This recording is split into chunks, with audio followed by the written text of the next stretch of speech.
What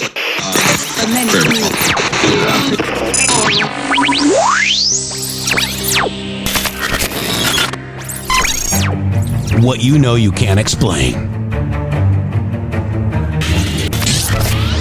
But you feel it. You felt it your entire life. That there's something wrong.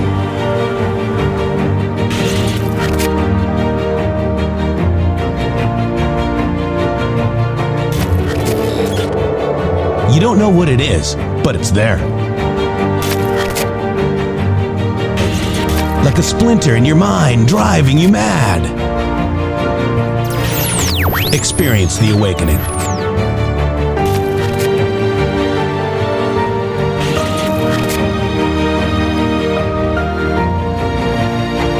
Brilliant anonymous researchers.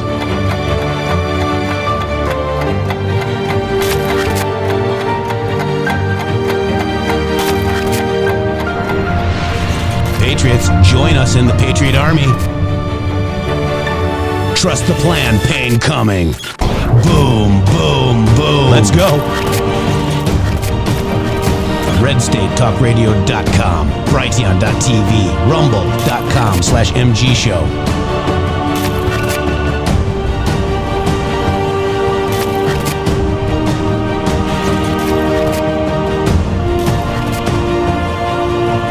The end won't be for everyone.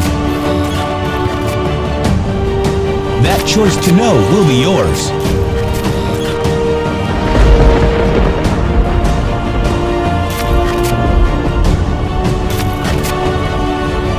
Where we go one, we go all. Fight, fight, fight, and fight we will. We fight every day right here on the MG Show.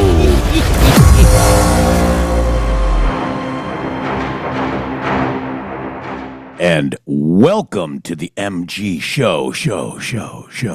And welcome to my partner in justice, Shannon, Townsend, Shady Groove. Get on in here.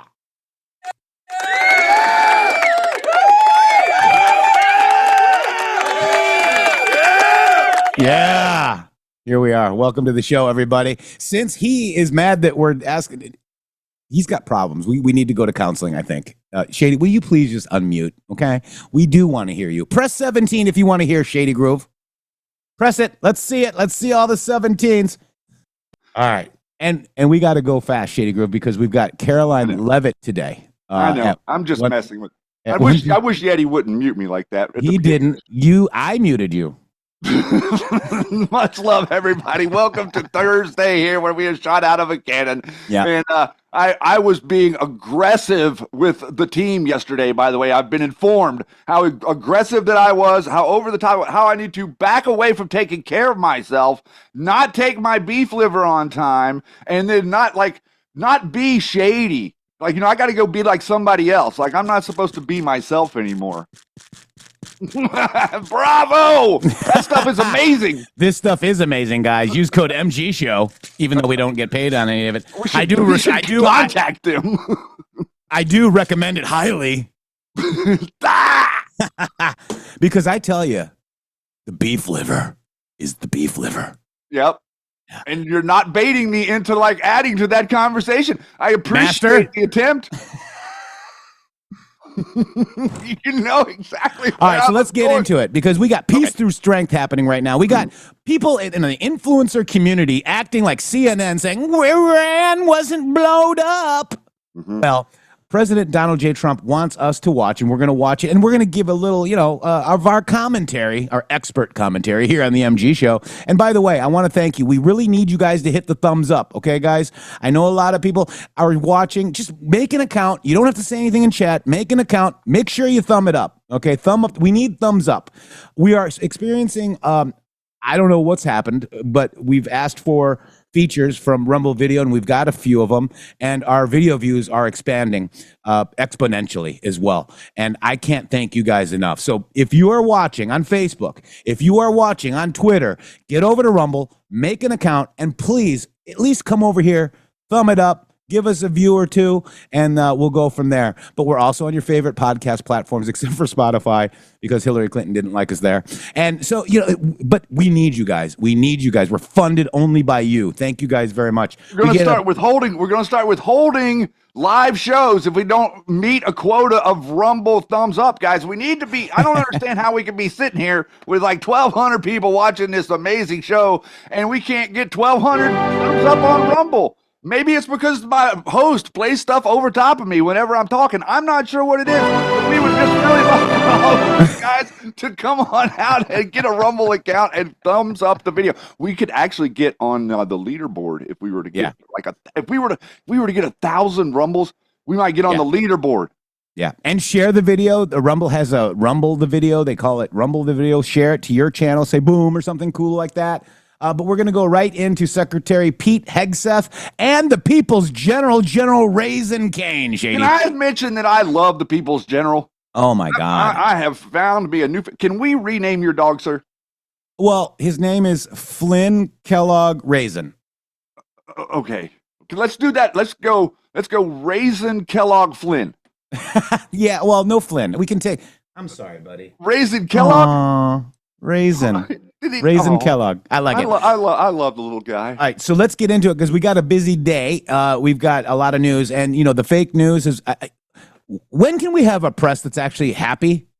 Aren't we happy? Aren't we the happy press? I'm happy. Where the hell else are you going to go to get a happy press? Like two guys that come on here and act like everything's awesome every day. T. Brian B., thank you so much for 10 subscriptions to the MG Show. Alchemist Zach, I fund the best citizen journalist. Thank you so much. And by the way, we have a Q-proof again today, Shady Groove.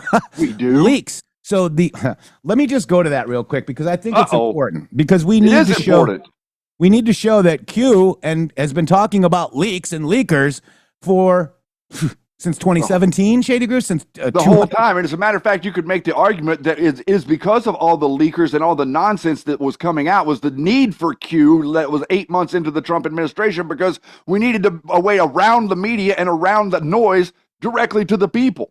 So surely Q has never let us know about leakers. I mean, these pesky Q proofs, guys. I'm telling you right now, the first post about leakers, there's 3 with leakers and 100 and some odd with leaks, okay? 113 maybe.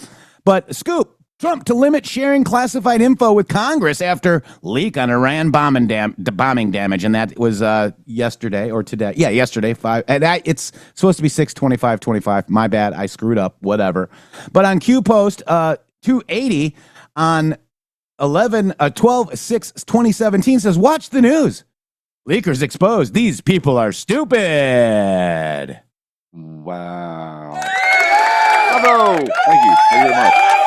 We will take a victory out and I love it. All right, so guys, we have Q proofs galore. They're mounting up. There's ones that I'm not getting into right now. Here's the link if you want to show it on X or whatever. It's also on True Social. I did post it on the True Social. I forgot Telegram though. I'm sorry, guys. It's hard to keep up with all of these different platforms we be on. But we're focusing on Rumble. Rumble is our home base, okay, guys? So make an account, come to Rumble, hit that thumb up. Please, please, please. We beg of you. Shady begs. I would beg of you to participate here at Rumble with all of us. We understand greatly that there's a number of people out there and all of you cannot possibly be in a position to support what it is that you like to watch, and we understand that, but you could do something by just simply signing up for an account and come over here and click this little thumbs up every day, and then we'll get interrupted and we'll have music background interlude. We could have an interlude interruption even if we played our cards right. Oh, Shady, you are an interlude, my friend. Thank you, man. I want to take that as an absolute stellar compliment. All right, take your beef liver and don't be a quaalude. We're going to go right to the Department of Defense. Here we go. Just don't ever be a quaalude, man. Here we go. Look at this. Look at that. The People's General. Oh, Secretary Hegseth. Good morning, everybody. Act like somebody. I mean, listen, this guy got the job done. There was another general that said 2 years that Trump had to fire. that would take care of ISIS. This guy said 2 weeks. Well, we sent some people in 2003 to take care of the Taliban and the Al-Qaeda over there in the Middle East. And then 20 years later, they still weren't able to get the job done. I think you might know who I'm talking about. You're fired. All right, here we go. Last night, back from NATO, 2 days apart from my battle buddy. So it's good to see him this morning. Good to see you, Mr. Chairman. You too, sir. Where there was a historic outcome. I want to start with that real quick. I think there's so much news, so many things happening that oftentimes big, momentous moments get missed. What President Trump accomplished in NATO.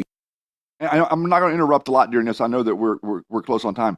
But I'd like for our audience to pay attention to the way that the Pentagon is treated by the press now compared to the way that they were always treated by the press during the whole time with the Iraq war and everything that's happened in the last 20 years. The way that they praised them and they would throw them these softballs and like repeat every single numbnut thing that came out of their mouth in the news like it was real. The way that they're now all of a sudden acting like this shows you that the Department of Defense might actually be in a position to defend people again as opposed to in the position to virtue signal and lie and cover shit up. Amen. T. Brian B. was gifted a month. Appreciate that. Went ahead and signed up for a year and paid it forward too. $50 Rumble Ramp. God bless you, my friend. Thank you so much. And I see a lot of new eyes in here. Thank you guys very much. Please, we appreciate you. Get your Red Castle and subscribe for it. Give one. Use your web browser if you can, guys. We really appreciate that because they take too much out of the app, okay? All right, here we go. Yesterday was game-changing and historic. A shift in burden sharing to European responsibility in NATO that most would have said was impossible at the beginning of his term. But he said NATO needs to pay up. They started in the first term. And here in his second term, we've accelerated that. 32 NATO countries committed to spending 5% of their GDP on defense, on actually investing in the NATO alliance. So I hope with all the ink spilled, all of your outlets find the time to properly recognize this historic change in continental security that other presidents tried to do, other presidents talked about. President Trump accomplished it. It's a huge deal. You see, we're here this morning because in hunting for scandals all the time, in trying to find wedges and spin stories, this press corps and the press corps miss historic moments. You miss historic moments like 5% at NATO, which when you hear, I was in the closed door briefing, I wish there could have been cameras in there. When you heard the prime ministers and presidents of other countries, to a man and to a woman, looking at President Trump and saying, this never could have happened, never would have happened. Seemed impossible 5 years ago, 2 years ago, 8 years ago. But here we are because of your leadership. If you ask them the question, I bet they'd say the same thing. But searching for scandals, you miss historic moments like recruiting at the Pentagon. Historic levels in the Army, the Air Force, and the Navy. Yeah, maybe there'll be a little mention here or there. But because it was under President Trump's leadership, I just want to say thank you to Nicole. I appreciate that. $1 Rumble Rant. If everybody did $1, we would have no problems here. Pastor Shadowley, wood chip for the wood pile. If we get a bundle, we got them a 3-star. And Scott to Shannon, thank you so much because Nicole Tarina peer pressured him into it. Peer pressure. There's no pressure. Because Americans are responding to him as commander-in-chief, the press corps doesn't want to write about it. Or bring us to the topic of the moment, the highly successful strikes in Iran. Let me read the bottom line here. President Trump directed the most complex and secretive military operation in history, and it was a resounding success, resulting in a ceasefire agreement and the end of the 12-day war. Thank you, Hugh. There's been a lot of discussion about what happened and what didn't happen. Step back for a second. Because of decisive military action, President Trump created the conditions to end the war, decimating, choose your word, obliterating, destroying Iran's nuclear capabilities. I want to read some of the assessments that have been provided because whether it's fake news, CNN, MSNBC, or the New York Times, there's been fawning coverage of a preliminary assessment. I've had a chance to read it. Thanks, Ducks. Every outlet has breathlessly reported on a preliminary assessment from DIA. I'm looking at it right now. again, it was preliminary, a day and a half after the actual strike. Thanks, Brian. Thanks, Monster. When it admits itself in writing that it requires weeks to accumulate the necessary data to make such an assessment. It's preliminary. It points out that it's not been coordinated with the intelligence community at all. There's low confidence in this particular report. Thank you, Kimmy. It says in the report there are gaps in the information. It says in the report multiple linchpin assumptions are what. In other words, it's made up. A linchpin assumption. You know what that? Yeah, in other words, it's made up. Can we just say bullshit, Shady? Yeah, I mean, it really is. It's just bullshit. That's all they're doing. They're just like lying. What it is they're mad that they were able to take out their boogeyman, guys. Yeah. It was exactly like you would act if you were a mafia guy and your guy that was your muscle, that was your best muscle on the street. Well, next thing you know, you wake up in the morning, he turns up dead in the car down by the river, okay? Your muscle is dead. So now you're upset. Why are you upset? Because you no longer have the ability to threaten people the way that you had yesterday. Yeah, exactly. And, when if you're talking, Yeti, go ahead and put him on screen so we can see his beautiful face for radio. I love him. Lord. Miss Seabear, appreciate Hegseth calling out. Jennifer Griffin, thank you. Patriot Pollywog, I got a 1 for 1. Who can't? Hey, lady, thank you so much. 1 for 1. G Brothers, we love Real Truth. $5 Rumble Rant. Truth Seekers, $1 fire. 1 fire for the woodpile. Thank you, guys. Thank you to all of you guys. That means your entire premise is predicated on a linchpin. If you're wrong, everything else is wrong. And yet, still, this report acknowledges it's likely severe damage. Again, this is preliminary, but leaked because someone had an agenda to try to muddy the waters and make it look like this historic strike wasn't successful. I'm going to get to the chairman in a moment because he's going to lay out the particulars for you based on his professional military experience. But here's what other folks are saying. The DIA that put that report out. DIA. Christy, thank you. I love the MG show. Thank you so much. Moody, thank you so much. $5. Thank you. All of this helps us out so much. Thank you. I'm so appreciative. Thank you so much. I know, even if it's just a little, guys, if everybody did a little, it would be a lot. It's because wood shavings make a wood pile. Thank you, guys. Says this is a preliminary low confidence report and will continue to be refined as additional intelligence becomes available. How about the Israeli Atomic Energy Commission? The devastating U.S. strikes on Fordow destroyed the site's critical infrastructure and rendered the enrichment facility inoperable. Have any of these quotes made their way into the New York Times or the Washington Post? MSNBC? CNN? Any of these quotes? How about this one? This is a new one from the UN, the United Nations. No friend of the United States, or certainly Israel often. Here's the head of the UN Atomic Energy Agency this morning, Rafael Grossi. U.S. and Israeli strikes caused enormous damage to Iran's nuclear sites. Don't take my word for it. How about the IDF's chief of staff? I can say here that the assessment is that we significantly damaged the nuclear program, setting it back by years. I repeat, years. The Iranian foreign minister, the spokesman, our nuclear installations have been badly damaged, that's for sure. I'm sure that's an understatement. John Radcliffe, the director of the CIA, putting out a statement just last night. CIA can confirm that a body of credible intelligence indicates Iran's nuclear program has been severely damaged by recent targeted strikes. This includes new intelligence from a historically reliable, very different than preliminary assessment with low confidence. He's saying historically reliable and accurate source and method that several key Iranian nuclear facilities were destroyed and would have to be rebuilt over the course of years. CIA continues to collect additional reliably sourced information to keep appropriate decision makers fully informed. How about DNI Tulsi Gabbard yesterday? She writes, and I quote, "New intelligence confirms what POTUS has stated numerous times. Iran's nuclear facilities have been destroyed." All right. So the news should be going, oh my God, this is great news. The Iran facilities, nuclear facilities have been destroyed. Instead, they're like, oh, well, I'm Mike Adams from Brighteon.tv and Health Ranger, and there's no proof because I have better intel than the intel community under President Donald J. Trump. CNN going, well, I don't know. We need American journalists, guys, that love America. Wouldn't that be refreshing, Shady? But isn't it interesting the way that he's having to talk to the press, dude?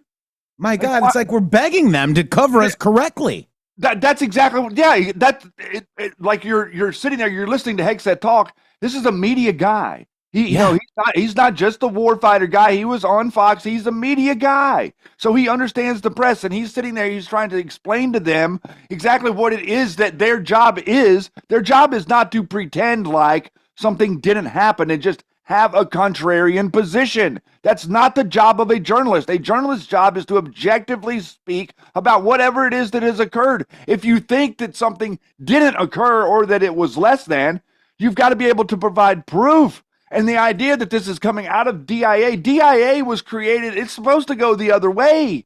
The DIA is in the chain of command after the Joint Chiefs, like Sec Def Joint Chiefs, DIA. Why is DIA out there running point on a narrative? Yeah.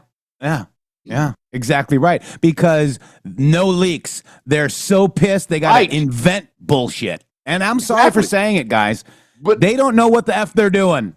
But I tell you who does know what they're doing. The Trump administration knows what they're doing, and they're investigating who it was that put this stuff out. And if you're out there, you little psyoper, they're going to find you. You screwed up, because they're going to find who leaked this, because there's been no leaks, like Jeff said. So when there's no leaks, it's really easy to find one. Yeah. And it's acute proof. Okay? Boom. Wow. This is amazing. Institute for Science and International Security President David Albright. Overall, Israel and U.S. attacks have effectively destroyed Iran's centrifuge enrichment program. Time and time again, I can go. But Shady, we're at war with Iran. No, we're not. More bullshit. And you can tie that to influencers that, Jeff. You can tie that to the influencers that act like they're MAGA being paid for by foreign people, possibly, Shady? Did people realize that Iran has 500,000 troops total? Yeah. Like total. Like you can gather every reservist up, whatever, they got like 500,000. Like, what are they gonna do with that, guys? They're gonna like drop them from they can't even take off an airplane. Yeah. You're being tricked into thinking that there is a threat. Just like in 9/11, you were tricked to think that some dude in a cave by himself organized this, not the intelligence agent who worked seamlessly with the other intelligence agency to allow it to be set up and taken down. Yeah, Steve says, we just stopped by to visit Iran. We sure did. Exactly, Steve. We sure did. And then we left. No wars, guys. There's no World War III. And the MG show, and I think Script Keeper's in here, we knew that there was going to be no World War III. You heard it here. Everybody else was reeing, even the influencers that act like they're MAGA, guys. Yes, they're not MAGA. They are opportunists. Thank you, Jules. We came to a conversation to talk about the truth and to Donald Trump, to hell with everything else. These people came to build themselves up as somehow an insider or an intel agent or close to somebody because of their contacts. So now they're all failing because their contacts are crap. They don't have any contact. Their contacts don't have any sources. That's right. That's right. And nobody was killed. I mean, I got people that are acting like they're MAGA going at like Allen, Real Iron Eagle, saying that it's illegal what Trump did. No, it's not. Trump followed the law. He's been following the letter of the law. And nobody was killed, okay? He doesn't have to go through Congress. I'm sorry. Did Obama go through Congress? Did Bush go through Congress? Nope. No, because it's legal, okay? Here we go. Let's keep going. I'm so tired of these fake news acting like they're MAGA people, Shady. I really am. They haven't even started asking questions yet. No, here we go. We haven't even got to that part. Down the list, those that understand, those that see, those that do proper assessments recognize that what the United States military did was historic. And again, before I pass it to the chairman, because you, and I mean specifically you, the press, specifically you, the press corps, because you cheer against Trump so hard, it's like in your DNA and in your blood to cheer against Trump, because you want him not to be successful so bad, you have to cheer against the efficacy of these strikes. You have to hope maybe they weren't effective. Maybe the way the Trump administration has represented them isn't true. So let's take half-truths, spun information, leaked information, and then spin it spin it in every way we can to try to cause doubt and manipulate the public mind over whether or not our brave pilots were successful. How many stories have been written about how hard it is to, I don't know, fly a plane for 36 hours? Has MSNBC done that story? Has Fox? Have we done the story how hard that is? Have we done it 2 or 3 times so that American people understand? How about how difficult it is to shoot a drone from an F-15 or 16 or F-22 or F-35? Or what it's like to man a Patriot battery? Or how hard it is to refuel midair? Giving the American people an understanding of how complex and sophisticated this mission really was. There are so many aspects of what our brave men and women did that because of the hatred of this press corps are undermined because your people are trying to leak and spin that it wasn't successful. It's irresponsible.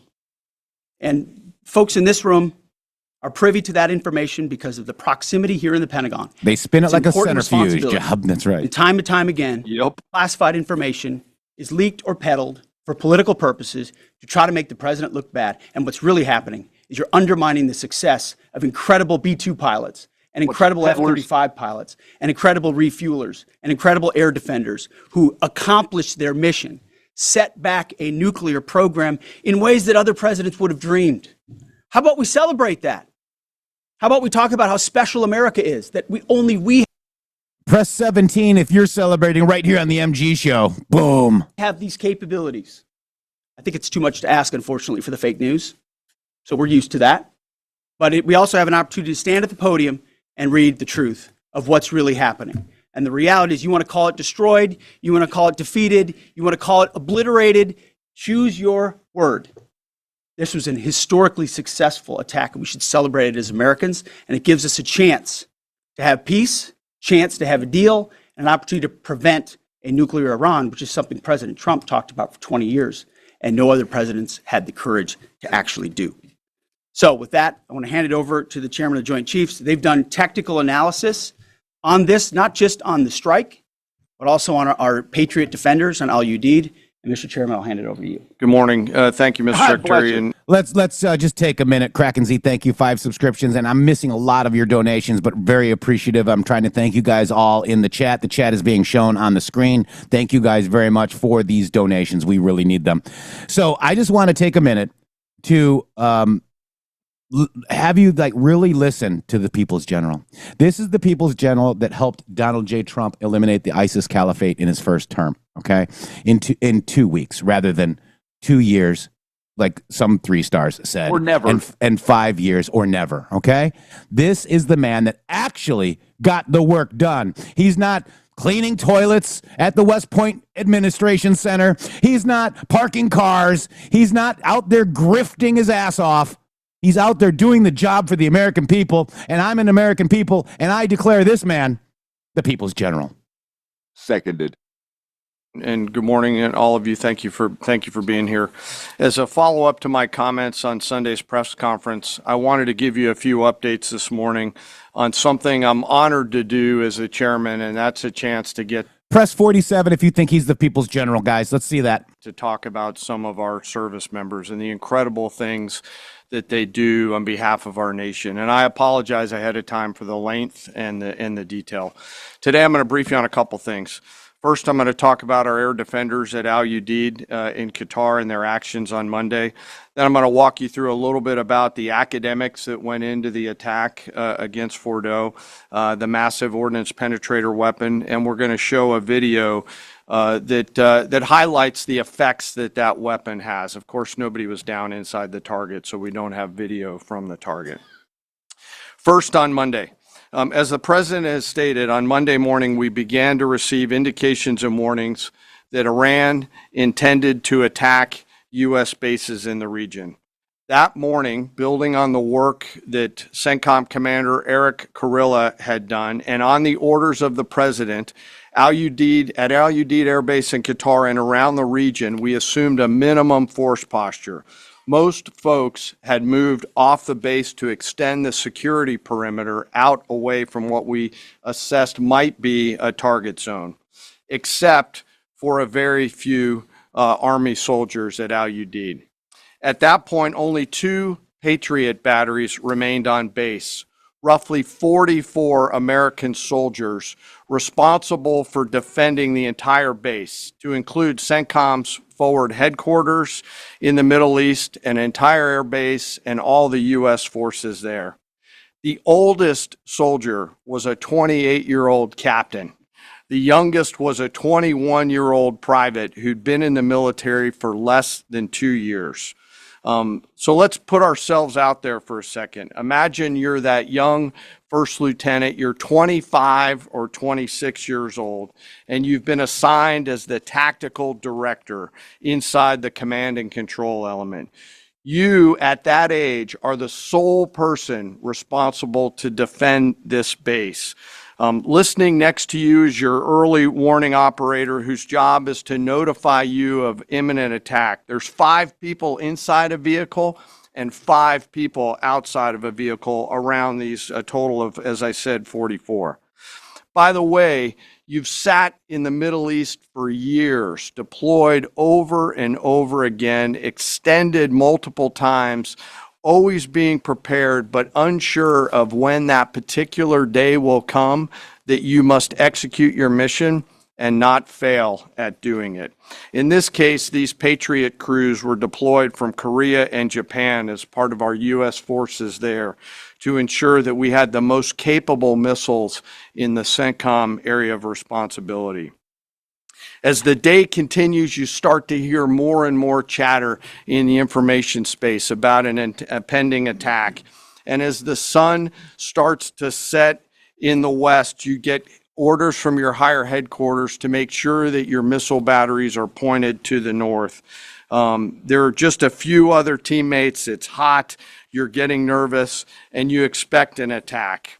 Outside of those Patriot vehicles, your hot crew, which is 1 NCO and 4 additional soldiers, turns a key and relinquishes control of those missiles to that young lieutenant inside the vehicle. And you wait. You know that you're going to have approximately 2 minutes, 120 seconds to either succeed or fail. And then at approximately 12:30 p.m. on Monday, that's 7:30 p.m. in Qatar, as the sun sets in the west, Iran attacks. As the targets were detected, round after round of Patriot missiles are ejected from their canisters by an initial launch charge. Then the main solid rocket motor ignites. You can feel this in your body if you've ever been around a Patriot taking a shot. And round after round goes out and guides against those missiles coming inbound. We believe that this is the largest single Patriot engagement in U.S. military history. And we were joined in this engagement by the Qatari Patriot crews. I'm not going to tell you how many rounds were shot, but it was a bunch. Because of classified purposes. And we're aware that there's reports of something getting through. What we do know is there was a lot of metal flying around. Between attacking missiles being hit by Patriots, boosters from attacking missiles being hit by Patriots, the Patriots themselves flying around, and the debris from those Patriots hitting the ground, there was a lot of metal flying around.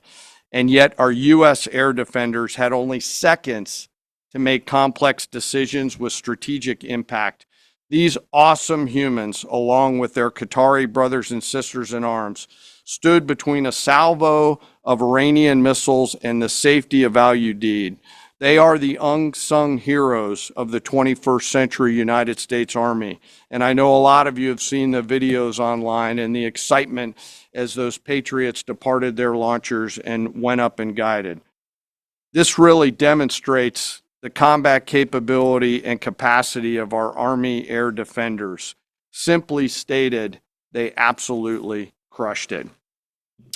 If you'd flip this over, thanks. Let me next move to a walkthrough of the GBU-57 massive ordnance penetrator weapon and share a little bit about the planners who... Remember, the massive ordnance penetrator and the B-2 bomber is a Q post, guys, okay?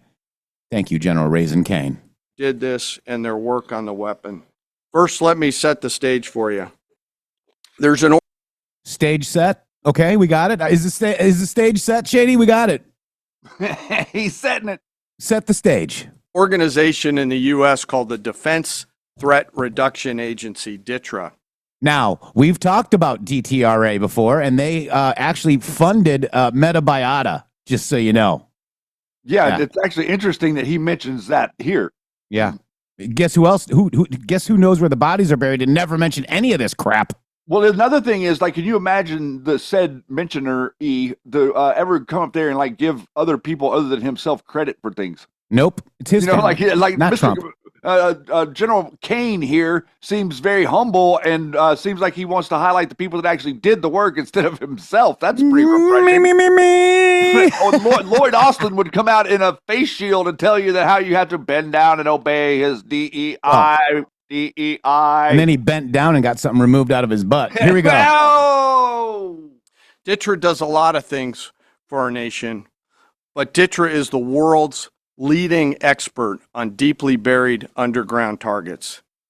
In 2009, a Defense Threat Reduction Agency officer was brought into a vault at an undisclosed location and briefed on something going on in Iran.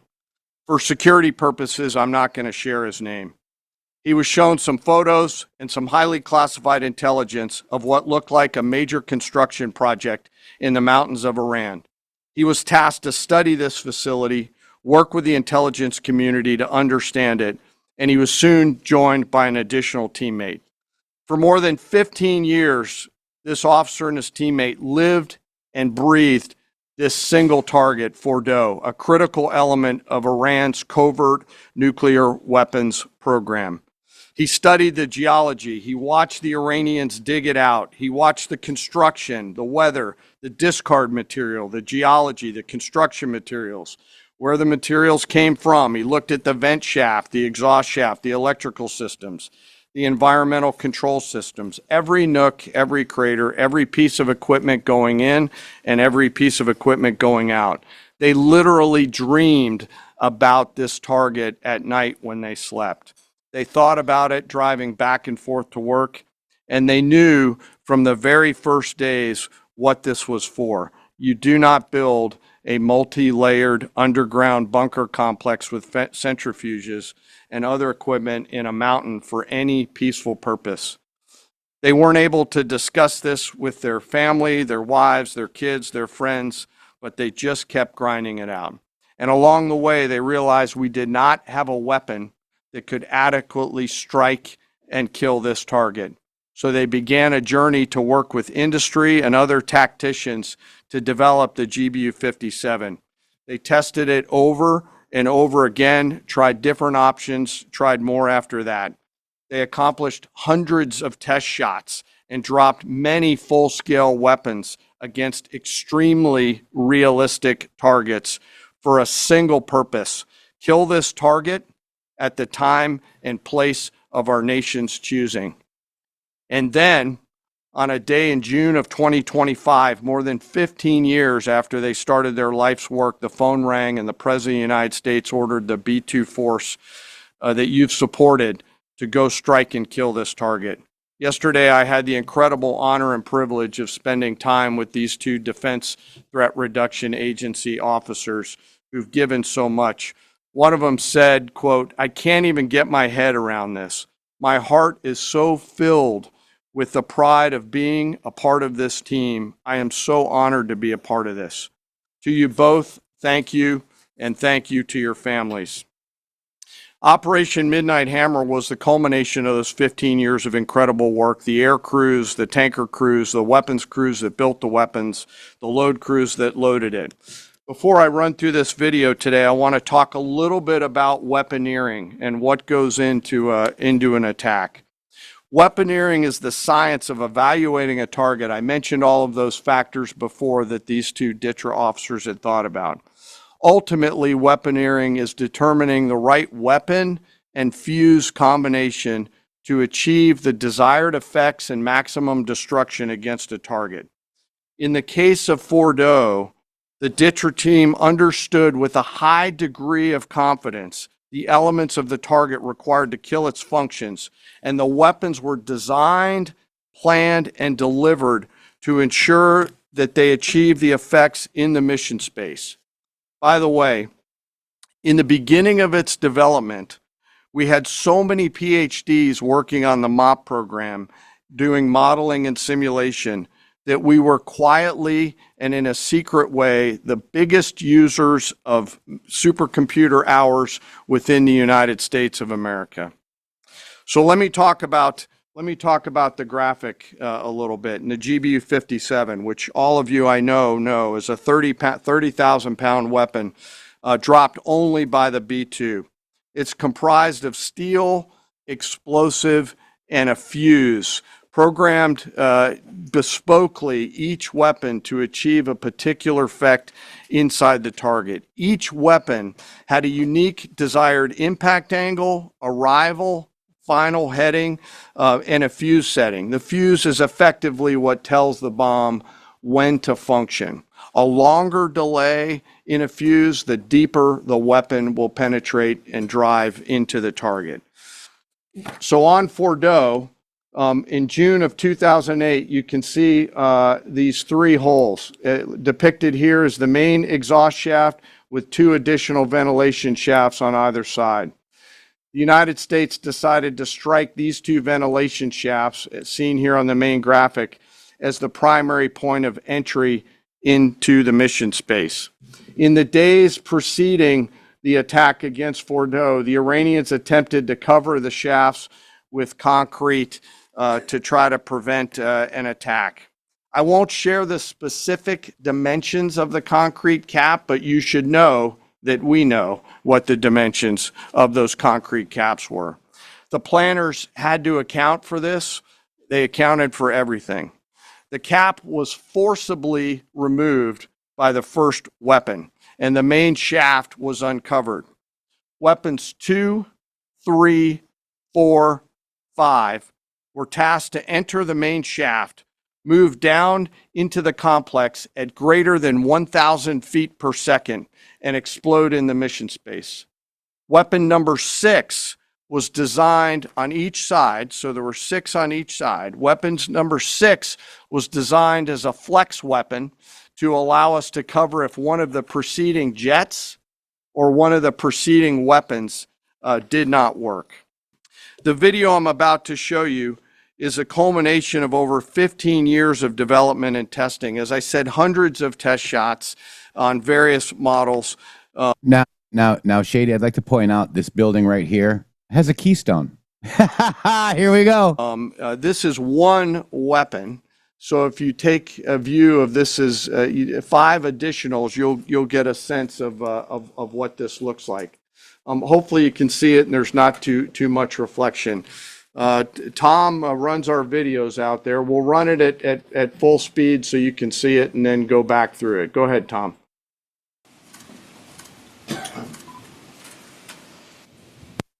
All right, now you watch this bomb.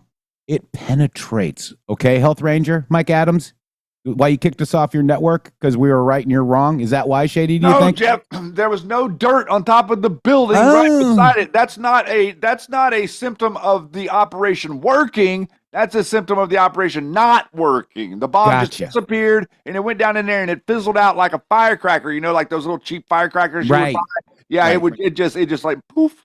Here we go. Check it out. Watch. This is the bomb, and it penetrates, okay? Check it out. This is absolutely incredible technology, guys. It like removes less dirt than a diver would going into a pool. Yeah. Keep it going for a minute. You'll see inside the mission keystone. space. You see the keystone collapsing, Shady? I do. Looks like we found it.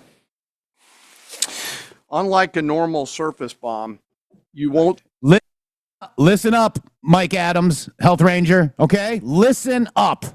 see an impact crater because they're designed to deeply bury and then function. I know there's been a lot of questions about that.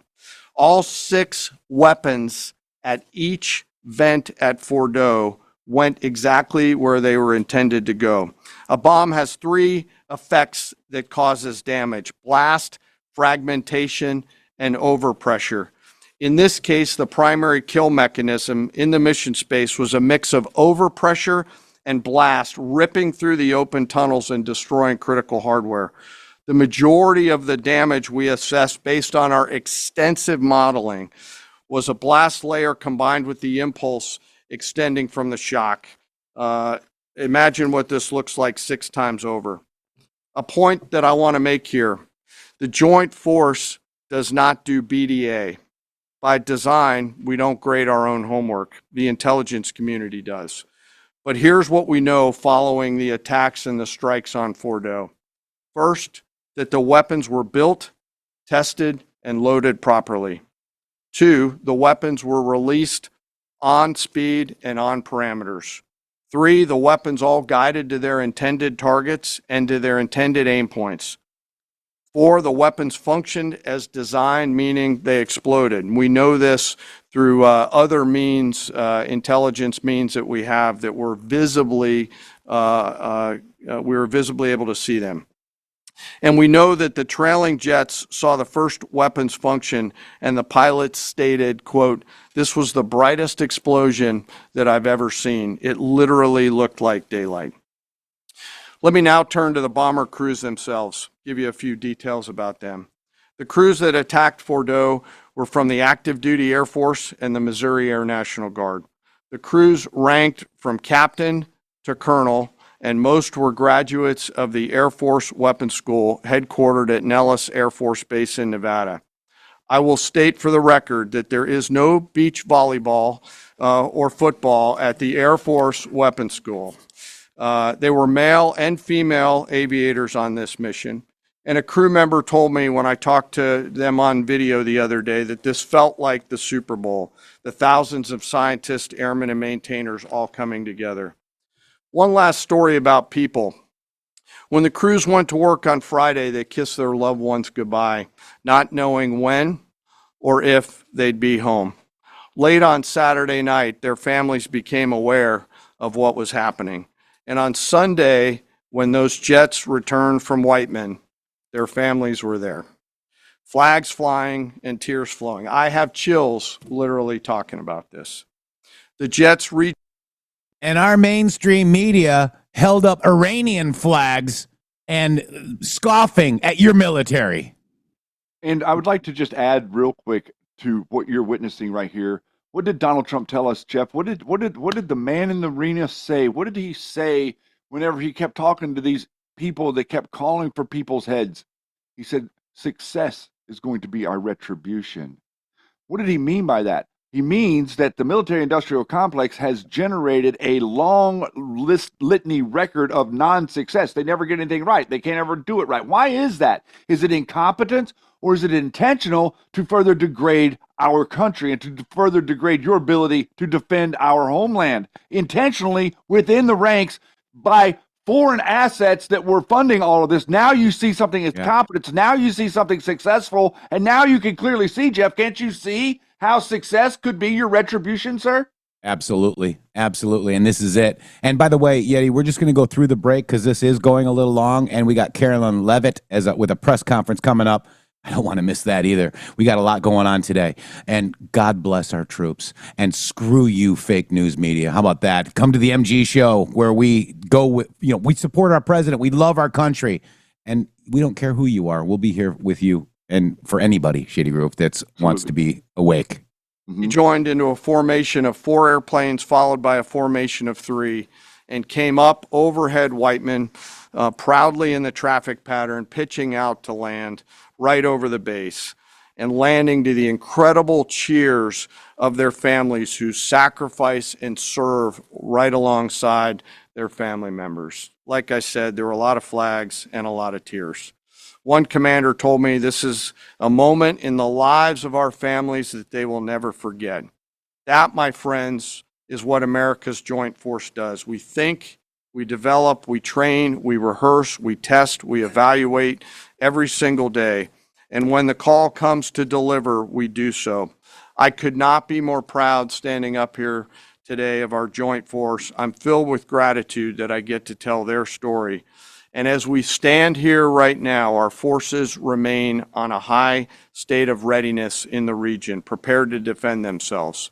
And one last thing, our adversaries around the world should know that there are other DITRA team members out there studying targets for the same amount of time, and will continue to do so. Thank you very much. I apologize for the length. I look forward to your questions. Thank you, Mr. Chairman. I would just thank you, by the way, for that extensive work, the lay down. I mean, even, do you have that laser pointer? Okay. Yes, sir. Thank you, squaring me away as always. I mean, even in just the public reporting, if you see the post-strike shaft of the 3 holes, the vast majority, and fairly so, the vast majority of speculation has been, those are the 3 strike points. When in actuality, what you realize is these are the vents, these are the caps, the first munition took the cap off, and the other 5 went down the center hole, which if you're planning the target, you would want it to be the direct one going to the bottom. These are the types of things that go into the planning for a strike that the Pentagon would not expect the press corps or the American people to initially understand. So laying this information out is helpful. But it's also why we ask for a beat, for a moment, for a day or 2, the opportunity to tell that story. Because as the chairman said, these men and women that did this mission, they just want to do their job. They're not expecting their story to be told. They're not expecting the glory. They are grateful for the flags and the hugs of family. That's why they do the job. But they also know they were a part of something historic. We know how historic it was. The chairman does. I know. Our staffs know. And so that's why we are, and the President of the United States knows. And that's why it's almost personal when we see the way in which leaks are used to try to disparage the outcome or muddy the waters about the impact of what happened without being responsible with information and allowing the professionals to assess and provide that information just like the chairman did. So thank you, Mr. Chairman, for that information. And we welcome a few additional questions.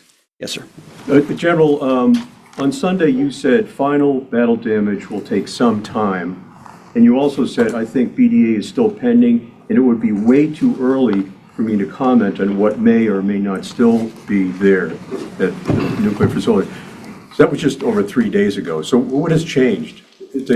Would you use the term obliterated as well? Sure, like I said, we don't do BDA. I'll refer that to the intelligence community. And you were talking with them. I mean, what changed in the past 3 days and make you so, you know? Sir, I think I said. I mean, I think I explained what changed. There was a great deal of irresponsible reporting based on leaks, preliminary information in low confidence. Again, when someone leaks something, they do it with an agenda. And when you leak a portion of an intelligence assessment, but just a little portion that makes it seem like maybe the strike wasn't effective, then you start a news cycle, whether it's the Washington Post or Fox News or CNN or MSNBC, you start a news cycle that starts to call into question the efficacy. No, that's why. So you bring the chairman Fear, uncertainty, and doubt. here who's not involved in politics. He doesn't do politics. That's my lane to understand and translate and talk about those types of things. So I can use the word obliterated. He could use defeat, destroyed, assess, all of those things. But ultimately, we're here to clarify what these weapons are capable of, which anyone with two eyes, some ears, and a brain can recognize that kind of firepower with that specificity at that location and others is going to have a devastating effect. So we all recognize there will be days and weeks ahead. That's why yesterday I said, if you want to know what's going on at Fordo, you better go there and get a big shovel, because no one's under there right now. No one's under there able to assess, and everyone's using reflections of what they see. And that's why the Israelis, the Iranians, the IAEA, the UN, to a man and to a woman who recognize the capability of this weapon system are acknowledging how destructive it's been. I'd just like to make the comment right there that as he's explaining this, one thing that might have helped him explain the point that he's making right there is the reality that Iran has made a ceasefire and has come to the table to negotiate. That is actually the linchpin in the success or no success. They're either still going to be acting like they're in control and they can still threaten you, or they're going to be tucking their tail between their legs and coming to the table and agreeing to a negotiation, which in fact would not happen if they still had any type of future capability to produce a weapon. And also, okay, let's just say the mainstream fake frickin' news is correct. They have what they call a restrike, okay? If they didn't hit the target, they'd be back there hitting it again. Do you guys not understand this? That's exactly right. That's exactly right. And it's very obvious, Jeff, that if we needed to go there and hit it again, well, they didn't have a lot of problems doing it the first time. Yeah. Q Shaw, welcome to the show, brother. We're doing this, man. It's now the people of Iran. Let's stand up. Let's go. Back to the press conference. So that's what's changed. Confident just 3 or 4 days later. What See, changed? this is a point. This is how difficult it is to actually manage. You just watched a video of what this weapon is capable of. That's where we find our confidence, is in the skill of men and women and the capability of the systems they employed, and the recognition so far in the reflections that it was a highly successful mission. Sure, I think you could, I'd say go out, the IC should be able to help you answer that question. They look at a variety, as the Secretary has alluded to, we look at a variety of things. I don't do that, they do. All different sources of intel, which I'd refer you to them to get clarity on the instance. So again, I go back to the IC, whether it's Director Radcliffe or ODNI Gabbard. I read the statements at the beginning. They're the ones aggregating the intelligence, and they're saying nuclear facilities were destroyed and would have to be rebuilt over a number of years. Facilities were destroyed. What do we got right here? Sir, you cited a body of credible intelligence to suggest the damage at Fort O and other places. What is that referring to, and when can we see it? I was reading from the CIA director's statement, which came out last night. CIA, again, they do the BDA, they do the assessment. CIA can confirm that a body of credible intelligence indicates it. I'd just like to let everybody know, Kelly, that this is We Will Begin Shortly from the White House. Press Secretary is not live yet, okay? We will bring it to you here. Thank you. It will be brought to you live. Yes, sir. Also goes on to say new intelligence from historically reliable and accurate I almost wonder if people want to chase people out of this show. I'm not. I'm just saying. sources and We methods. got you. We got you. Don't worry. Now, you can imagine the CIA director is going to be very careful. And by the way, President Trump specifically said to watch this, okay? We got to listen. how he articulates Daddy's speaking. things of that sensitivity. Oh, God. Classified, secret, top secret, compartmentalized. He's going to know things that you're not going to know, that the press isn't going to know. And he's reflecting that the sources he's seeing are highly credible. They've given credible intelligence. They or those processes have given credible intelligence in the past. And that's what he's basing it on. Do you think we need to see that? Do you have a top secret clearance, sir? Eventually, Okay. the American public wants Yes, to sir. see it. Yes.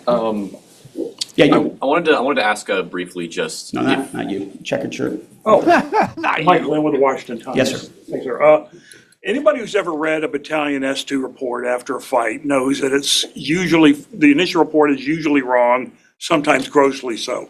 Has what happened in this incident caused you all to sort of rethink the intelligence process or the dissemination, or do you think it's just a matter, if the process itself doesn't require any more adjustment?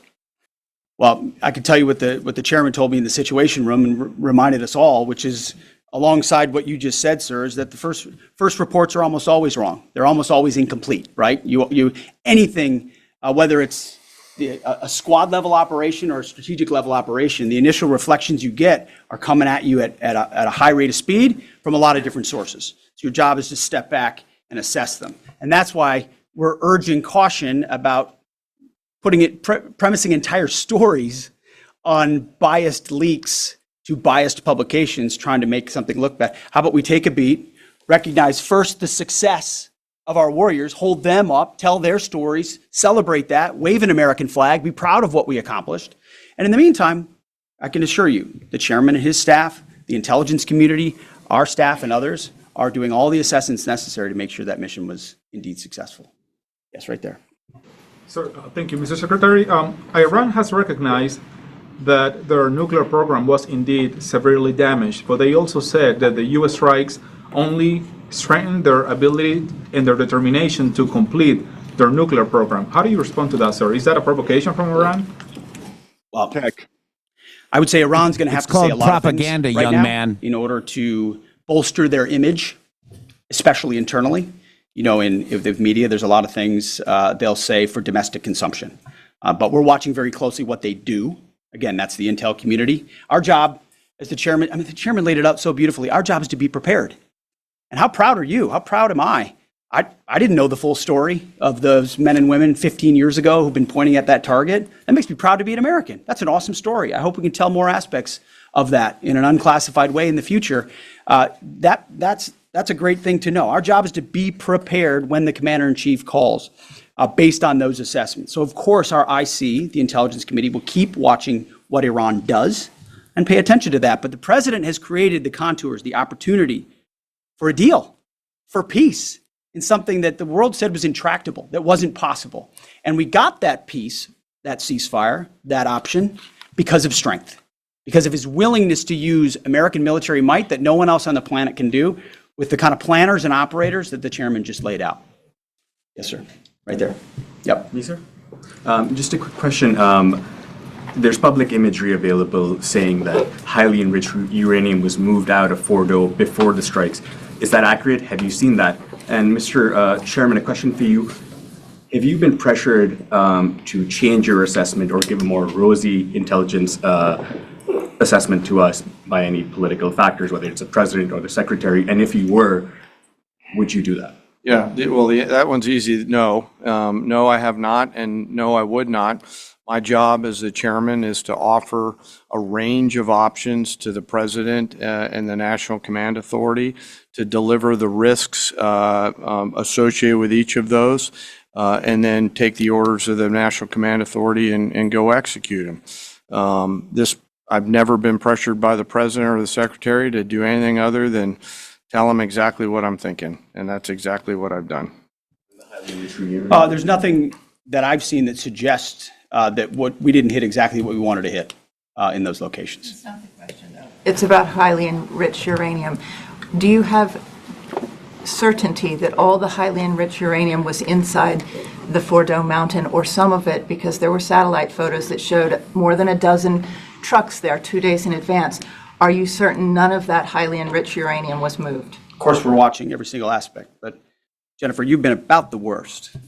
The one who misrepresents the most intentionally what the president says.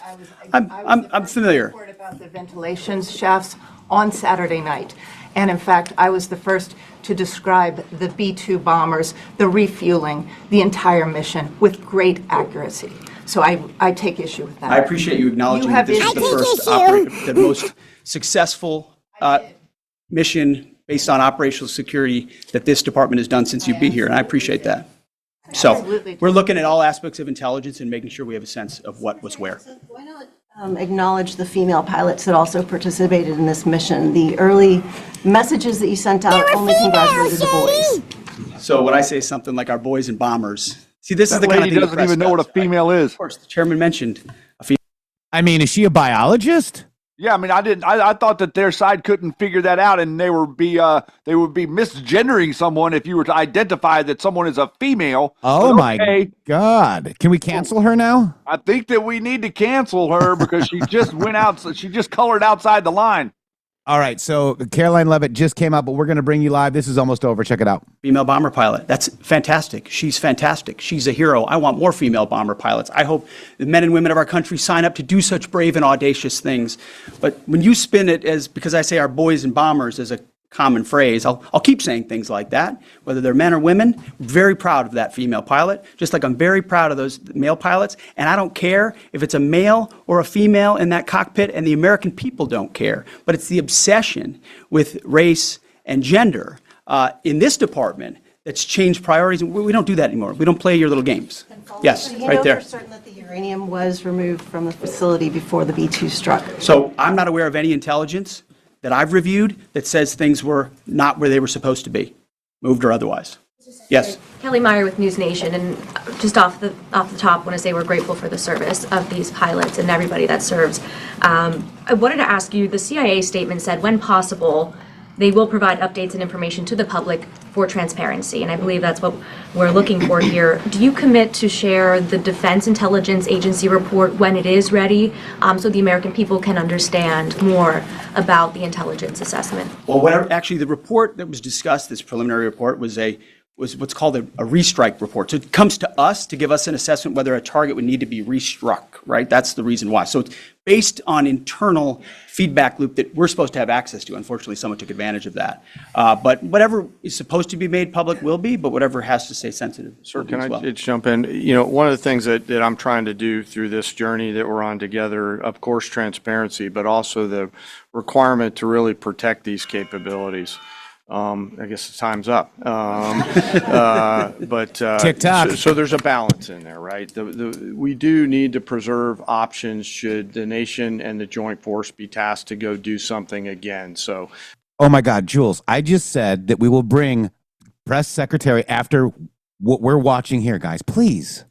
I'm confident we'll find the middle ground, but there are some things that if asked, I want to not release related to. So we're going to leave it right there. I want to thank the heroism of our men and women in the military. What they accomplished is truly historic, setting back the Iranian nuclear program untold number of years. It was a devastating attack. We appreciate you covering it. Thank you very much, Mr. Chairman. Thank you. Thank you very much. And the press is left reeing in their seats. And you know, we watched this because Donald Trump made a specific post about it, okay? And we're going to go to Karoline Leavitt, as we told you before, live, almost live, because we had to stop doing this. And by the way, we skipped over the break for you guys so that we could try to squeeze all of this in. Thank you so much for all of your support. Please get out there and press that Rumble button on the video. If you don't have an account, go to Rumble, get an account. We need to get these Rumbles up. Jeff said he's going to start withholding live shows if we don't get a certain amount of Rumbles every day. That's crazy, but I'm not sure what he's talking about over there. I want everybody else to realize something very specific because they're talking about is uranium that was moved. We've been talking about the uranium because we know. It's funny how they want to talk about how the uranium was moved from Fordo to some other place that they don't really have any intelligence on, but they wouldn't tell you how the uranium was moved from America to Canada, into the EU, into Iran and North Korea. They're not following it there. Uranium dust is very heavy. It weighs like 30 grams a cubic centimeter. So think about a cubic centimeter. That weighs like 30 grams. So if you're talking about moving 900 pounds of stuff that weighs like tiny little thing, these people are nuts. They've lost their mind and they are inaccurate. They're absolutely stupid, Shady Grove. And by the way, just so you guys know, if you guys say, oh, Karoline's live, and somebody said when she wasn't live 3 times, Karoline goes live, okay? We told you we're bringing it here, but what that does is it makes people leave this show, and I almost think I'm gonna just leave it there. Let's go to Karoline live. Let's go. Hit that Rumble button. Hit the like. Yeah. Leave a comment. Tell us how much you love us. Good to see all of you. With Hi, President Carolyn. Trump as commander-in-chief, the world is a much safer place. After decades in which past presidents coddled and enabled the world's leading state sponsor of terrorism, President Trump finally ended the immediate threat of a nuclear Iranian regime. Following President Trump's command, the most powerful military in the history of the world executed massive precision strikes on 3 of the Iranian regime's key nuclear facilities. The objective of Operation Midnight Hammer was to destroy the regime's nuclear enrichment capacity and stop the grave nuclear threat posed to the United States, Israel, and the rest of the free world. The mission, which will go down in the history books, was an overwhelming success. Secretary of Defense Pete Hegseth and the chairman of the Joint Chiefs of Staff Dan Raisin Kane covered the operation in great The People's General. Thank you. detail at their briefing this morning at the Pentagon, and I encourage every American to watch it. Oh, we did, but everyone was telling us that you were live. We couldn't finish it. I mean, we did. I'm just kidding. President Trump has said repeatedly, the United States of America has the greatest, fiercest, and bravest armed forces ever to stride the face of this earth, and we couldn't be more grateful and proud of our nation's warriors. The Iranian regime was weeks away from being able to produce a nuclear weapon that would threaten the entire world before President Trump took this decisive action on Saturday night to obliterate their nuclear capabilities. The contrast in leadership could not be more clear. Barack Obama and Joe Biden sent pallets of cash, American taxpayer dollars, in a failed attempt to buy the Iranian regime's compliance with a weak and ineffective deal. President Trump sent a fleet of American warplanes to destroy Iran's ability to produce a nuclear weapon. The United States and the entire world are safer because of this president's decisiveness. Despite agenda-driven leaks by the fake news media aimed at undermining this incredible accomplishment achieved by President Trump and our brave fighter pilots, there is broad consensus emerging already that Iran's nuclear capabilities were indeed destroyed. The United States, Israel, the United Nations, and even Iran all agree they can no longer build a nuclear weapon. So why did the president immediately turn to obliterating after the Iranian nuclear threat? Securing peace. Within 48 hours of the devastating strike, President Trump and his team brokered a historic ceasefire between Israel and Iran and officially ended the 12-day war. The Middle East is now shifting away from chaos and bloodshed and moving toward the beginning stages of a new era of peace and stability that President Trump has long called on them to achieve. This was unthinkable at this time last week, and this is what peace through strength looks like. Under President Trump, America will relentlessly advance our interests without being dragged into endless wars. His fearless leadership guarantees America is once again respected across the world. Just look at what he was able to accomplish at the NATO summit in the Netherlands. Many of you were there. Our allies agreed to invest 5% of their GDP annually in defense because President Trump demanded it. This will be the most significant reinforcement of NATO's collective defense in the history of the NATO alliance. And as a result, the United States of America will carry less of the burden, and our NATO allies will be stronger than ever before. As NATO Secretary General Rutte put it, for too long, one ally, the United States, and our taxpayers, I may add, carried too much of the burden of that commitment. And that changes today. President Trump made this change possible. We will produce trillions more for our common defense to make us stronger and fairer by equalizing spending between America and our allies. This is the Trump effect. This is what the president meant when he declared that America is back.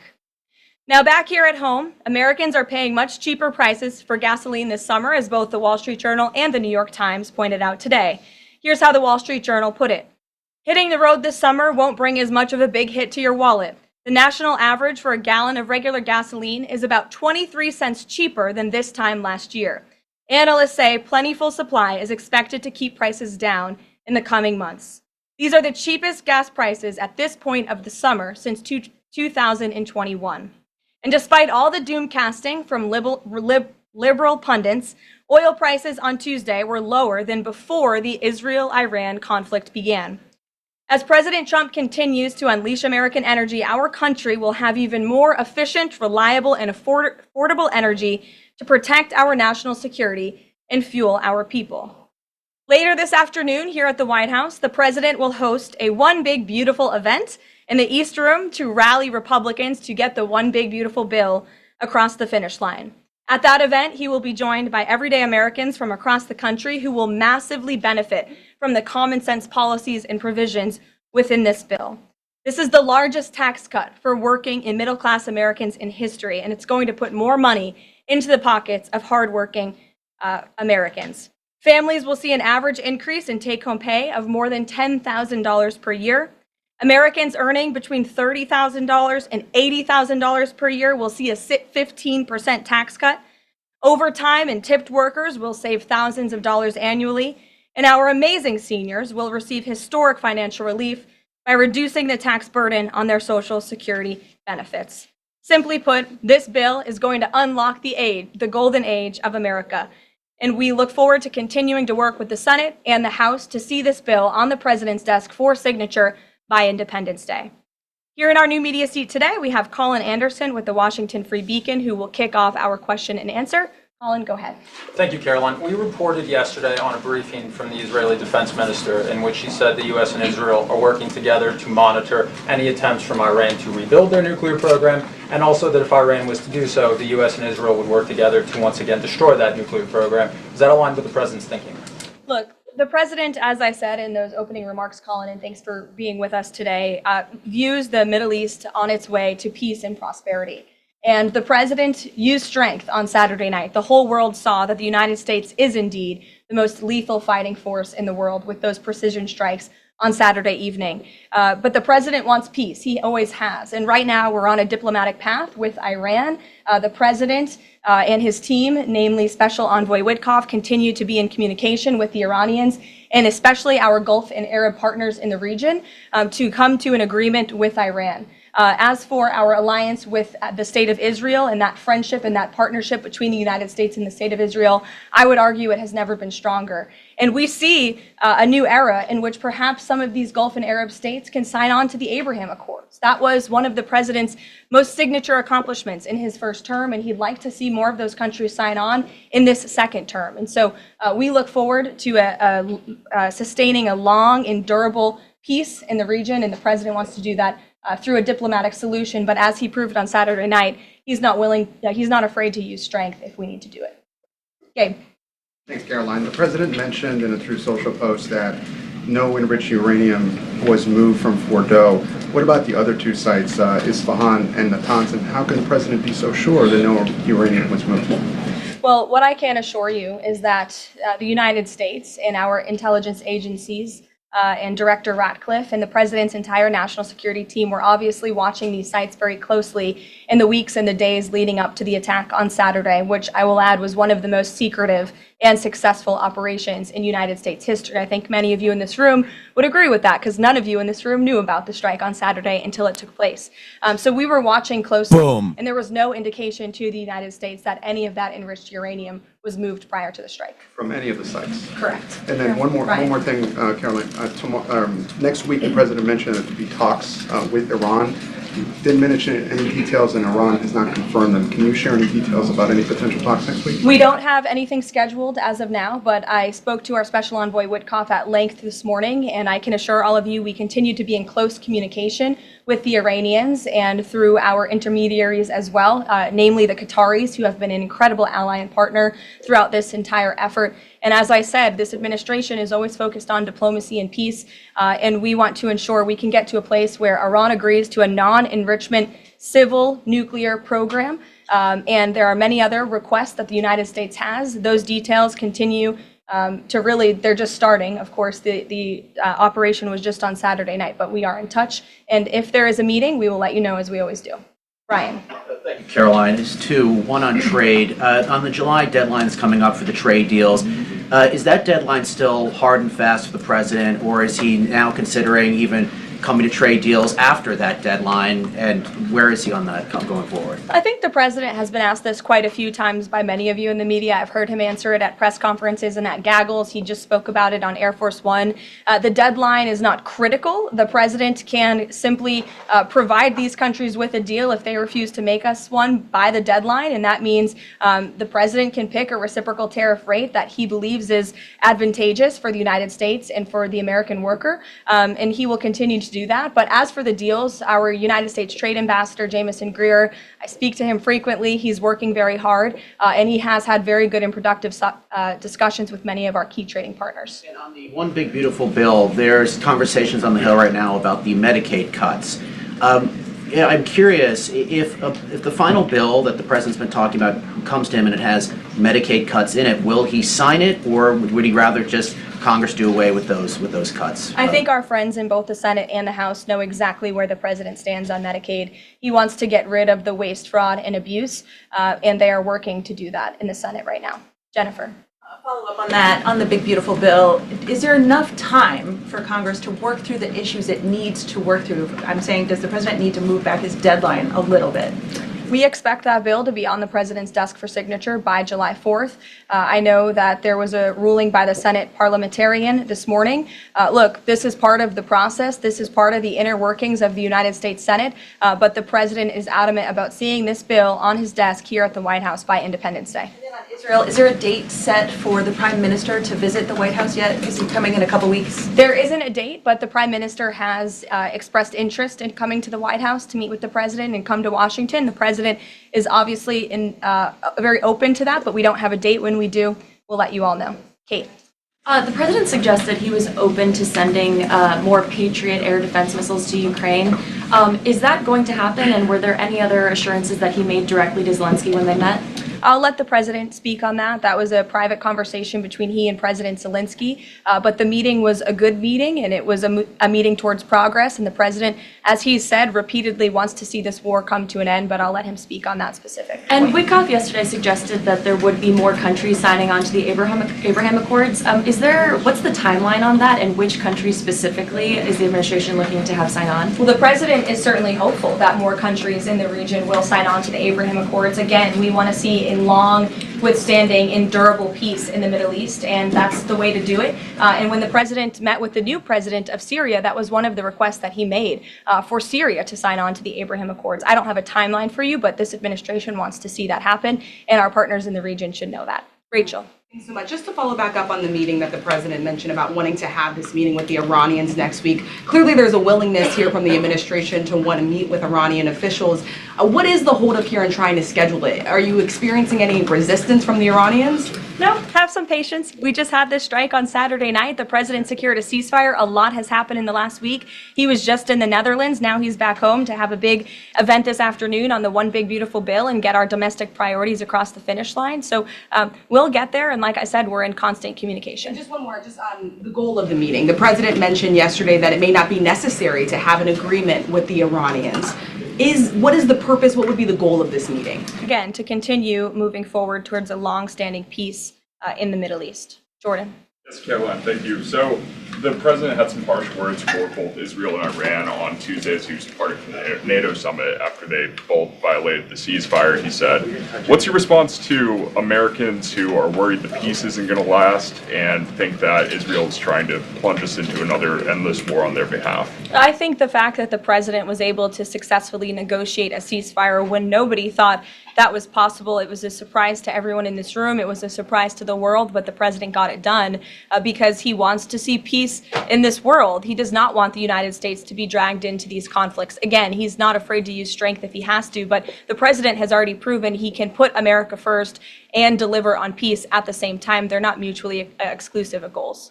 Or, after Kari Lake, she testified in the House Foreign Affairs Committee on the waste, fraud, and abuse and the rot, really, in Voice of America and USAGF. The president called for Congress to kill it. What does that look like, and is the president willing to sign an executive order? Well, I believe that action would have to be legislative through Congress, and the president directed Congress to get that done in his Truth Social post yesterday. If there is any executive action that can be taken to cut some of the waste, fraud, and abuse or do away with the program entirely, I'm sure our great Deputy Chief of Staff, Stephen Miller, is already looking into it, and if it can be done, it will. How is Israel going to drag us into this war? And I just wanted to just sound like that guy for a minute. Okay, back to the show. Okay. Will be done here at the White House, but Congress should act as well. I can see how that compelled you. Go ahead. Yes. Caroline, Thank you. The administration To the back, and then Carrie, I'll come to you. said that the DIA report was low confidence intel. Can you share what other assessments are currently underway to get to the bottom of just how effective these strikes were?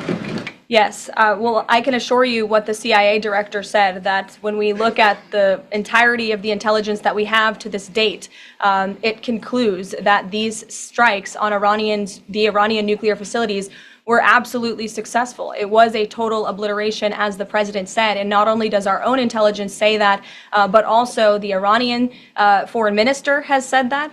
We saw Israel conclude the same thing based on their own intelligence. We also had the United Nations say that as well. So I think the only other time the United Nations, Israel, Iran, and the United States has agreed on something is that the sky is blue, but they all agree that Iran's nuclear facilities were completely demolished. And I would just like to reemphasize, you mentioned this was a low confidence preliminary intelligence assessment, and the entirety of that assessment was not leaked to the media. Only tidbits of that assessment were leaked to CNN. And we have seen this playbook run before, where you have people in the intelligence community, or perhaps on Capitol Hill, we don't know, but I believe the FBI is investigating to find out who that leaker was, because it's illegal, and they should be held accountable for that. Leaked bits and pieces of an intel assessment to push a false narrative. And it's to the same reporter, I will add, Natasha Bertrand of CNN, who has done this in the past. In 2020, it was Natasha Bertrand who had 51 intelligence analysts falsely lie to her, but she still put it on paper for some reason,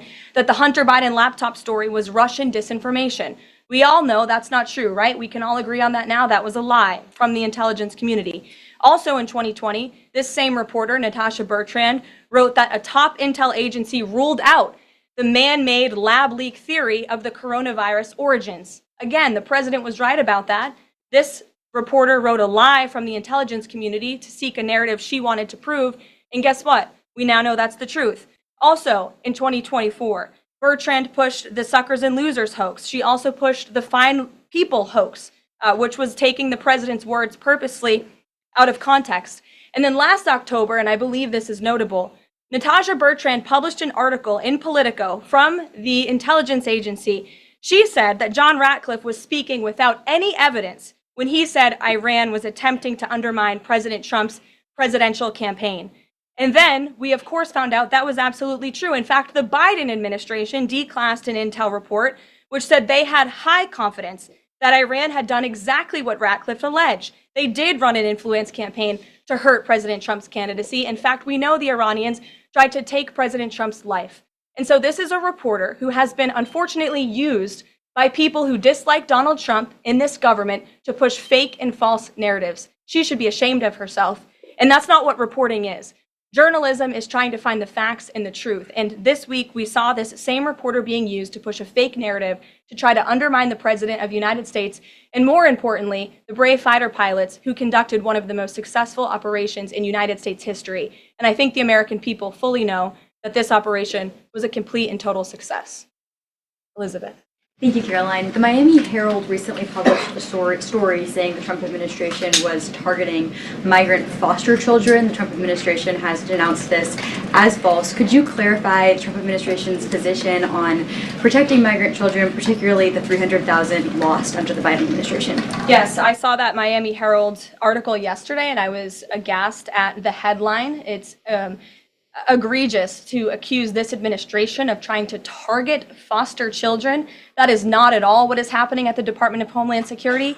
And I learned that the Department of Homeland Security actually tried to work in good faith with this reporter to get this story right, to explain that this administration is trying to protect foster children. We are trying to keep children out of harm's way, even if that means their parents are not law-abiding citizens. We want to protect children, unlike the previous administration, which allowed children to be trafficked and raped, and in some cases killed because of the open border policies. Unfortunately, the Miami Herald just completely degraded themselves with this report, despite having a full list of facts from the Department of Homeland Security. It's another example of fake news. And the May border numbers speak for themselves. Not a single illegal alien was allowed into this country because of this administration's border policies in the month of May.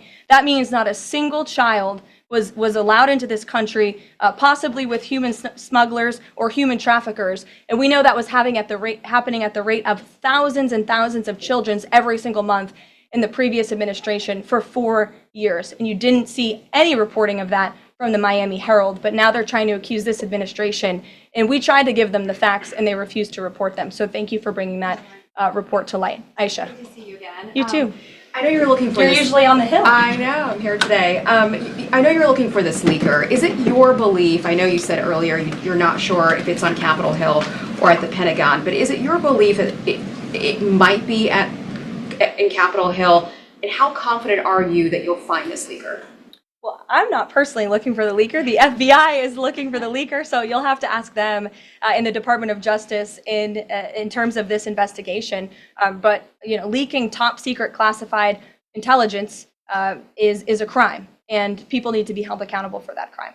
I just ask you about how you're going to be limiting intel to Congress. What would you say to lawmakers who say they have oversight privileges, they need this information? This administration wants to ensure that classified intelligence is not ending up in irresponsible hands, and that people who have the privilege of viewing this top secret classified information are being responsible with it. And unfortunately, clearly, someone who had their hands on this, and it was a very few people, few number of people in our government who saw this report, that person was irresponsible with it, and we need to get to the bottom of it, and we need to strengthen that process to protect our national security and protect the American public.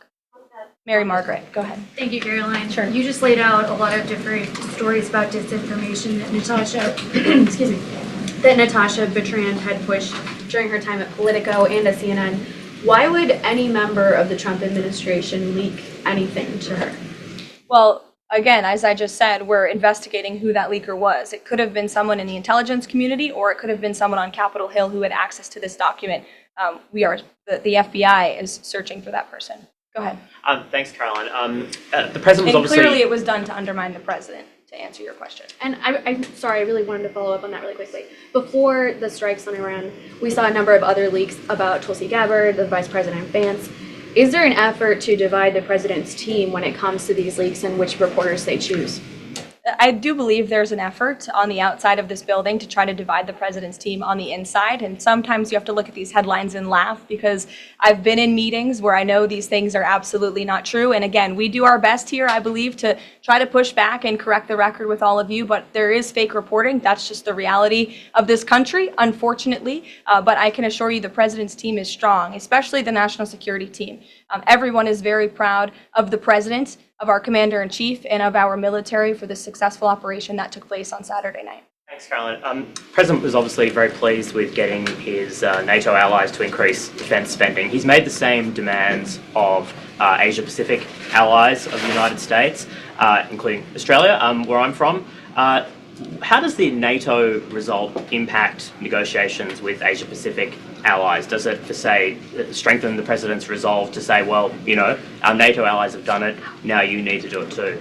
Yeah, I mean, look, if our allies in Europe and our NATO allies can do it, I think our allies and our friends in the Asia-Pacific region can do it as well. But as for our specific relations in those discussions, I'll let the president speak on those. Can I just ask as well, when he had to leave the G7 early, he missed out on a number of bilateral meetings that were scheduled with other world leaders, including the Prime Minister of Australia. Obviously, President Zelensky, he's managed to meet since then, but are there plans afoot to make up for those meetings with the world leaders that he missed out on? Yeah, I think many of those world leaders understood the situation happening in the Middle East and the urgency and the need for the president to get back to Washington to monitor that situation.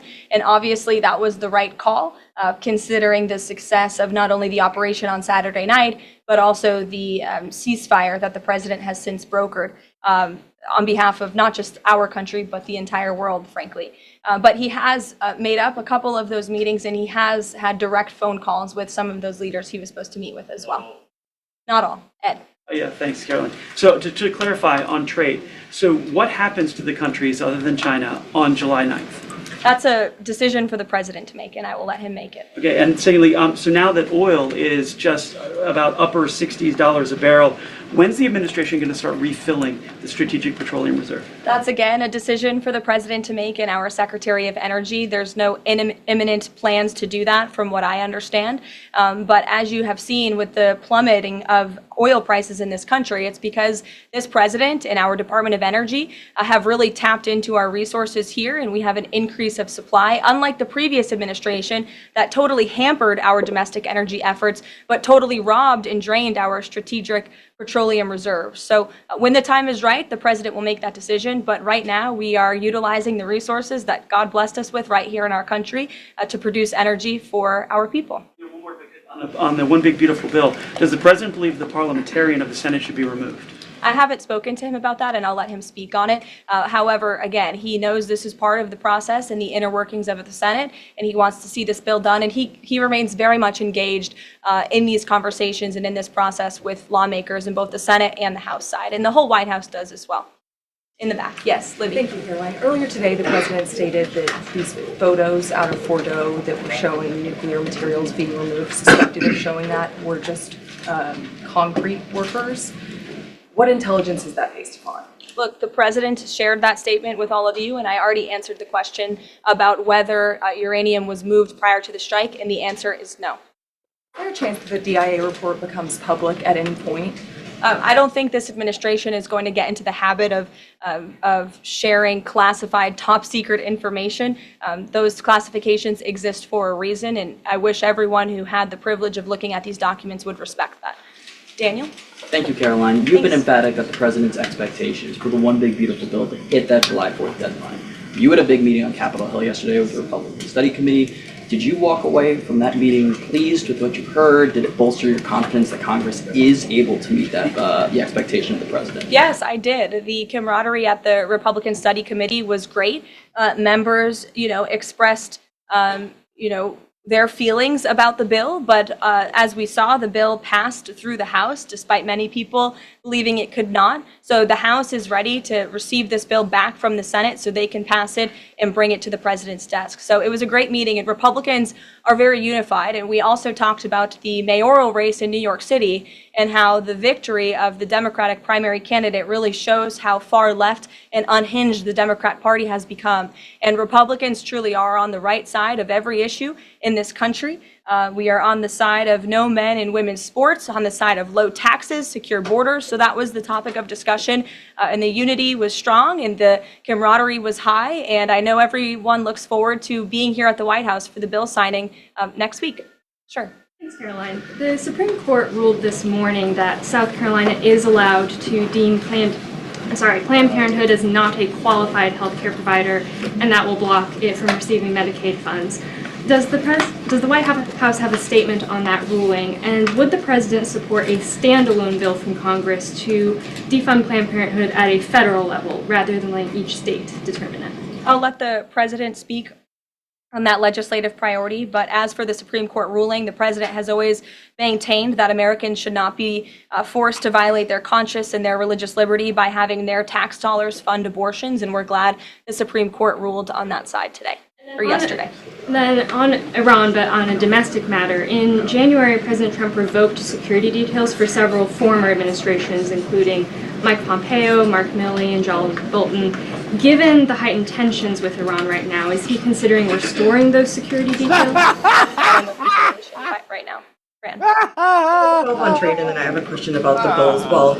Are you saying at this point that there's no plans to extend that July 8th and July 9th deadline? I mean, especially with everything that's been going on from Iran to the tax bill on Capitol Hill, is that under consideration at all at this point? Perhaps it could be extended, but that's a decision for the president to make. As far as the bill itself goes, since the president has been back, what has he been doing beyond the event that he's having later today to try and get wobbly senators on board? Is he making phone calls, twisting arms? Is he having some people over to the White House? Can you tell us more about that? There have been. He's sending script keeper to pull up on him. Meetings at the White House this week. I saw some senators rolling out of the Oval Office the other day, and the president remains on the phones talking to his friends in the Senate when necessary, and when they call, he picks up the phone. And I think that's why they greatly trust and respect his leadership. And we're having that big event later this afternoon at 4 o'clock. I would encourage you all to tune in. We're going to have some great everyday Americans who are in attendance. We'll have some tipped delivery drivers. I think we're going to have a barber from the great state of Arkansas here in attendance. We're going to have some law enforcement officers, some Border Patrol agents, and Tom Homan will be speaking as well. So the point of this event is to show the American people how this bill works for them and how there are provisions in this bill that will change their lives. You saw rolling out of the Oval Office? I'll let the president speak on that if he wish. I don't share details about his private meetings without his permission. Emily, go ahead. Today, the Justice Department announced it was opening an investigation into employment discrimination at the University of California, alleging they had race and sex-based quotas. Federal law bars hiring somebody based on their race or sex, but do you also object to universities working harder to make sure they have a diverse group of candidates to consider? And do you expect more investigations like this from DOJ? I have not seen that investigation from the Department of Justice, but I can certainly check in. What I can tell you, it's the position of this president that we want to restore a merit-based society and culture in the United States of America, where people are not hired nor are they promoted based on their color of their skin or their gender. The president wants people to be hired in the workforce because of their merit and their skill, and I think most Americans agree with that. I'll take one more. Carrie, because I promised you earlier. So the Ayatollah Khomeini came out and said that Iran will, quote, never surrender to the U.S. That being said, what remains to do with the possible responses from Iranian proxies in the region and even in the U.S.? Look, we saw the Ayatollah's video, and when you have a totalitarian regime, you have to save face. I think any common sense, open-minded person knows the truth about the precision strikes on Saturday night. They were wildly successful. And it's what led to the ceasefire agreement between Israel and Iran, which the president is very grateful for. And the United States of America remains prepared to defend our assets and our personnel in the region. And again, I would just emphasize the success of the strike that took place on Saturday night, and the world is a safer place because of it. Thanks, guys, for coming today, and you'll see the president at 4 o'clock. Thanks. Wow, Shady. That's what I'm talking about. That's leadership. That's an amazing press conference. I got to tell you, between the People's General, Raisin Kang, Secretary of Defense, Secretary Hegseth, Donald J. Trump, Karoline Leavitt, who loves this administration? I've never loved an administration ever. You love your timeline, don't you? I love this timeline. I love this timeline. It's so amazing. Like, did you notice like the contention, just the energy between the reporters and Karoline? Like, they are giving her an air of respect that we did not see toward a press secretary in the first administration, whether it was Sarah or Spicer or Huckabee Sanders. They did not have any reverence whatsoever towards those people, and you're seeing a level of reverence towards Karoline. The one lady that came out and like threw herself under the bus to beg for Pompeo and Bolton security clearance back. God bless you, girl. You talk about taking one for the team. Your little humiliation ritual there, you're going to get paid off like with some sort of promotion for that one. That was pretty classic. It was ridiculous. How do I get full screen off again, Yeti? Control what? Uh-oh. Oh, my God. I'm all screwed up over here.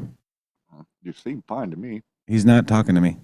Why does he ignore you? Thank you, Hey Lady. Thank you, Woke Citizen. Thank you to all the Scottish Anons out there. Hugh, thank you. Cram, G Brothers, Hey Lady, Kimmy, Scottish again, Cram, Dragon, Shalon, thank you. G Brothers, Mickey B, thank you. My gosh, look at all these thank yous. Cheesehead, Shalon again, Hey Lady, G Brother. If we could just do this every day, this would be amazing. Just $1 a day keeps the deep state away.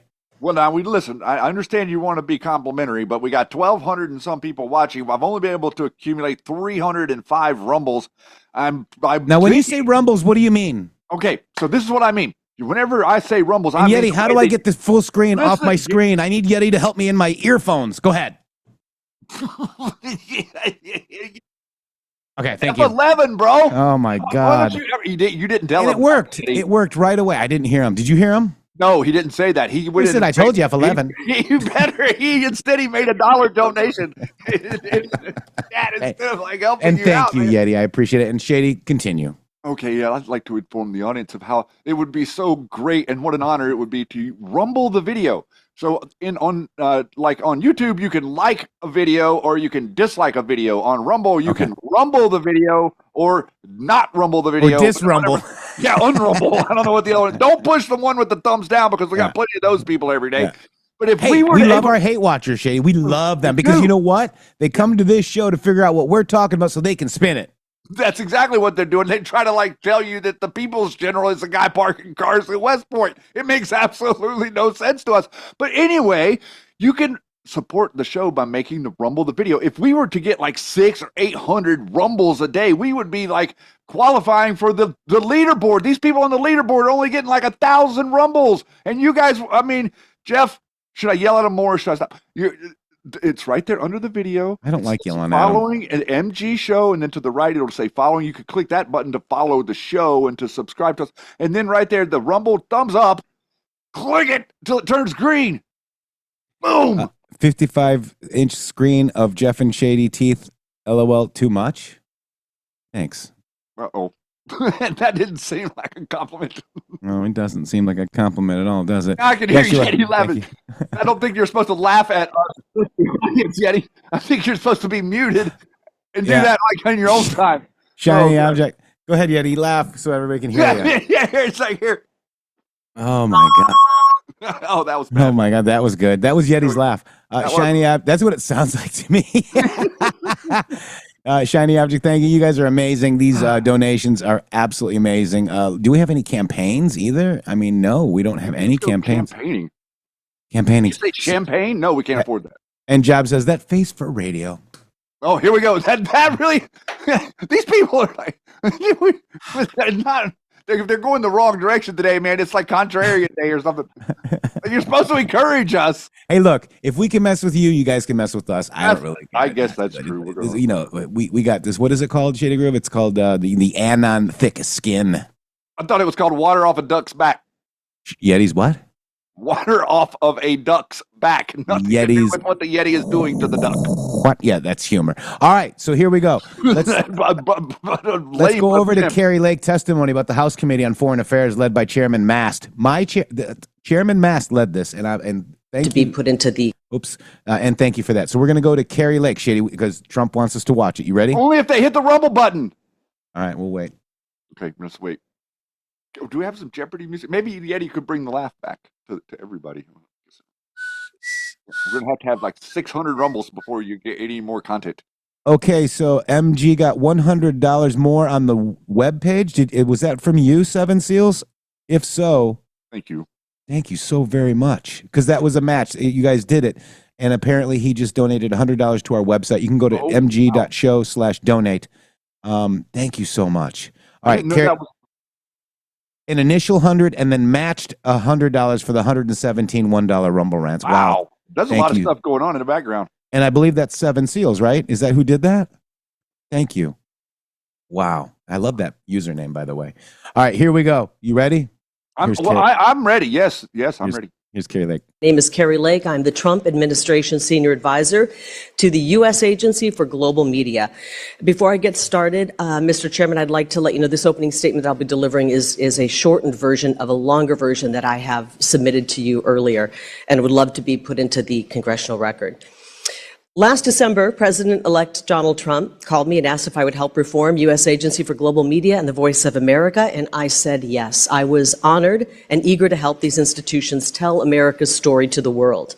But within days in my role as senior advisor, it became increasingly clear that reform was nearly impossible. The agency was incompetent and mismanaged and deeply corrupt, politically biased, and frankly, a serious threat to our national security. USAGM oversees VOA, Office of Cuba Broadcasting, and grantees like Radio Free Asia, Radio Free Europe, Middle East Broadcasting Network, Open Technology Fund, and Frontline Media Fund, all of which are 100% funded by the hardworking American people. Over the past 15 to 20 years, the agency has become a significant national security risk. They hire a shockingly high number of foreign nationals, and they conduct subpar security vetting, so bad that top intelligence agencies revoked this agency's ability to do even the most basic background checks. So many of USAGM's hires come from countries hostile to the United States. Over the decade from 2010 to 2020, Office of Personnel Management and the Office of the Director of National Intelligence repeatedly flagged severe security failures, but U.S. AGM leadership ignored them. They continued to grant journalists and technicians, many from foreign nations, high-level security access based on falsified documents and incomplete background checks, phony names, phony social security numbers. Even after corrective actions were taken in the final months of the Trump administration, these safeguards were reversed by the incoming Biden administration. The scale of the problem is staggering. During the first Trump administration, the political appointees led by CEO Michael Pack got to work fixing it. And they discovered that out of 150 people who were hired during that time period when they weren't doing appropriate vetting, 500 of them were still out there and they could not find them. They went back and re-vetted everybody, but 500 had gone missing. They could not be located for further screening. Foreign employees with social security numbers that are fake and fake names given top secret access now missing. That keeps me up at night. That's crazy. My team is working to track them down. Our new security director is working to try to turn this agency around and make it where it's safer.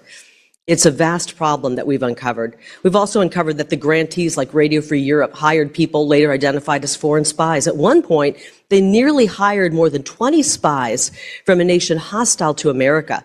Those hires were stopped thanks to a timely tip, and I'm happy to give you more information on that in a secure setting. Voice of America has employed individuals with direct ties to hostile nations. They even once paid paid for somebody who worked previously in Russian media writing anti-American stories to come on the staff and continue to write anti-American stories. Oh, that sounds great. At one point, a serious security threat to America, an office of Cuba Broadcasting Cuba was declared to be a national security threat. He was fired, thankfully, but he worked there for quite some time. So how do they get so many foreign nationals in? Well, they abuse the J-1 visa program, which is a pathway to citizenship intended for exchange students and cultural exchanges, students, camp counselors, and au pairs. It's not intended for journalists, and it's created severe vulnerabilities, and frankly, it has displaced many, many American workers who could have filled these jobs. VOA also sidestepped their charter to be reliable, authoritative news, instead being riddled with political bias and outright anti-American sentiment. Examples, you mentioned it, Chairman, refusing to call Hamas terrorists, glamorizing Che Guevara, airing campaign-style videos favoring President Biden, even broadcasting a graphic depicting President Trump with a swastika over his face on their news. I wouldn't want that, by the way, even if it was President Biden. That's totally inappropriate. And a ridiculous editorial firewall prevents agency leadership like myself from correcting any of the bias or having any say in the editorial content that goes on the air. We've also got financial mismanagement, which I hope we'll go into. $75,000 spent for a COVID study on how Mac computers can be used for social distancing. $100,000 in American taxpayer money to actually sponsor an Afghan cricket team. $400,000 for quid pro quo payments to African VOA affiliates, and they actually wrote quid pro quo next to the budget item. $825,000 for a New York music show and $6 million contract for consulting advice that was never even implemented. I told these stories to people, and many times they say, wow, this place sounds like a crime scene. And I frankly have just learned that it is indeed a crime scene. We've learned that there is an active investigation going on at VOA for a series of threatening phone calls that have been coming out going after one of your colleagues, a sitting member of Congress, with years worth of threatening phone calls. And they've discovered that those phone calls were coming from inside the Voice of America. Wow. This place is rotten. It's rotten to the core. President Trump has asked me to go in and help clean it up. And he's also issued an executive order to reduce this agency down to its mandate, to what is mandated, statutorily required. That's exactly what I'm doing. I don't care if they attack me. We're going to make it right for the American taxpayers. And with that, I'm happy to answer any of your questions. Sounds like she's talking about the MSM as well, the mainstream media, like, you know, ABC, NBC, CBS, CNN, MSDNC, some of Fox News. I mean, doesn't that sound very familiar? Voice of America, guys. What she's Voice of America. Well, yeah. So this is like being piped into foreign countries, and they're piping in that America believes in communism. Yep. And they're piping in that America, like, somehow, you know, supports the idea of these jihadis all around the world. It's almost like the jihadis are controlling the Voice of America. Wait a minute. Yeah. Don't forget about the BBC, Shady. Yeah. My BBC. Oh, my best my best companion. black companion. That is the funniest TikTok I've ever seen in my entire life. It absolutely is. So, Cracklin' Rosie, welcome. I see a lot of new eyes. Bri, thank you very much. I see a lot of new people here, Shady. Wow. I have the same experience. I've noticed a bunch of new people here, and thank you so much for joining us. What we do here because I think we're the Voice of America right here on the MG Show, Shady. That's funny. That's exactly what I was going to say. We could be submitting this broadcast to Voice of America, because we need to get in touch with Carrie Lake. Please help us so that we can just pipe this broadcast into Voice of America, because if you want to talk about what America means, there is no better example of it than this show, because what we're trying to do here is we're trying to take all the noise away, and we're trying to show you the bottom line. What's the proof? Where do you get these crazy ideas, Jeff and Shady? Well, Shady, Right we do have her number because we had her on this show. Oh, I understand that. I was just being facetious. Don't tease. I was teasing. Maybe we do that. Hey, I'll Carrie, do whatever I want. We want the MG Show to be on the Voice of America. How about that? Yes, we do. We Press 17 if you guys think that's a great idea. What do you think? A public pressure campaign to get the MG Show on Voice of America. There is no stopping short of it. I would love that. And by the way, I'd like to really thank you guys. I don't know what happened this past week. I mean, we got 60,000, 70,000 views on our videos. Something's happened, and I don't know what it is. And I see a lot of new eyes here, and I just want to thank you for you new viewers that may or may not have a Rumble account, but I urge you to get a Rumble account. Get a Rumble account. Get over here. Like our video. Shady calls it rumbling the video. Like the video. Thumb it up. Whatever you want to call it. Okay, and share it. You can share the Rumble video to your channel as well. Even if you do not basically want to interact with our chat, that's fine. Get an account. If you're on Facebook watching me now, get an account. Log into rumble.com. Find MG Show, very simple, MG Show, and then subscribe to it as well. Thank you very much. And B Money is a new person here that I don't think I've seen. Have I seen B Money? I can't remember. But welcome if I haven't seen you. And I saw some people that haven't been around in a while either. So we would just like to say, Shady, welcome back. Name is Carrie Lake. I'm. Thank you, Carrie. Was that the wrong prompt or was that what we're doing?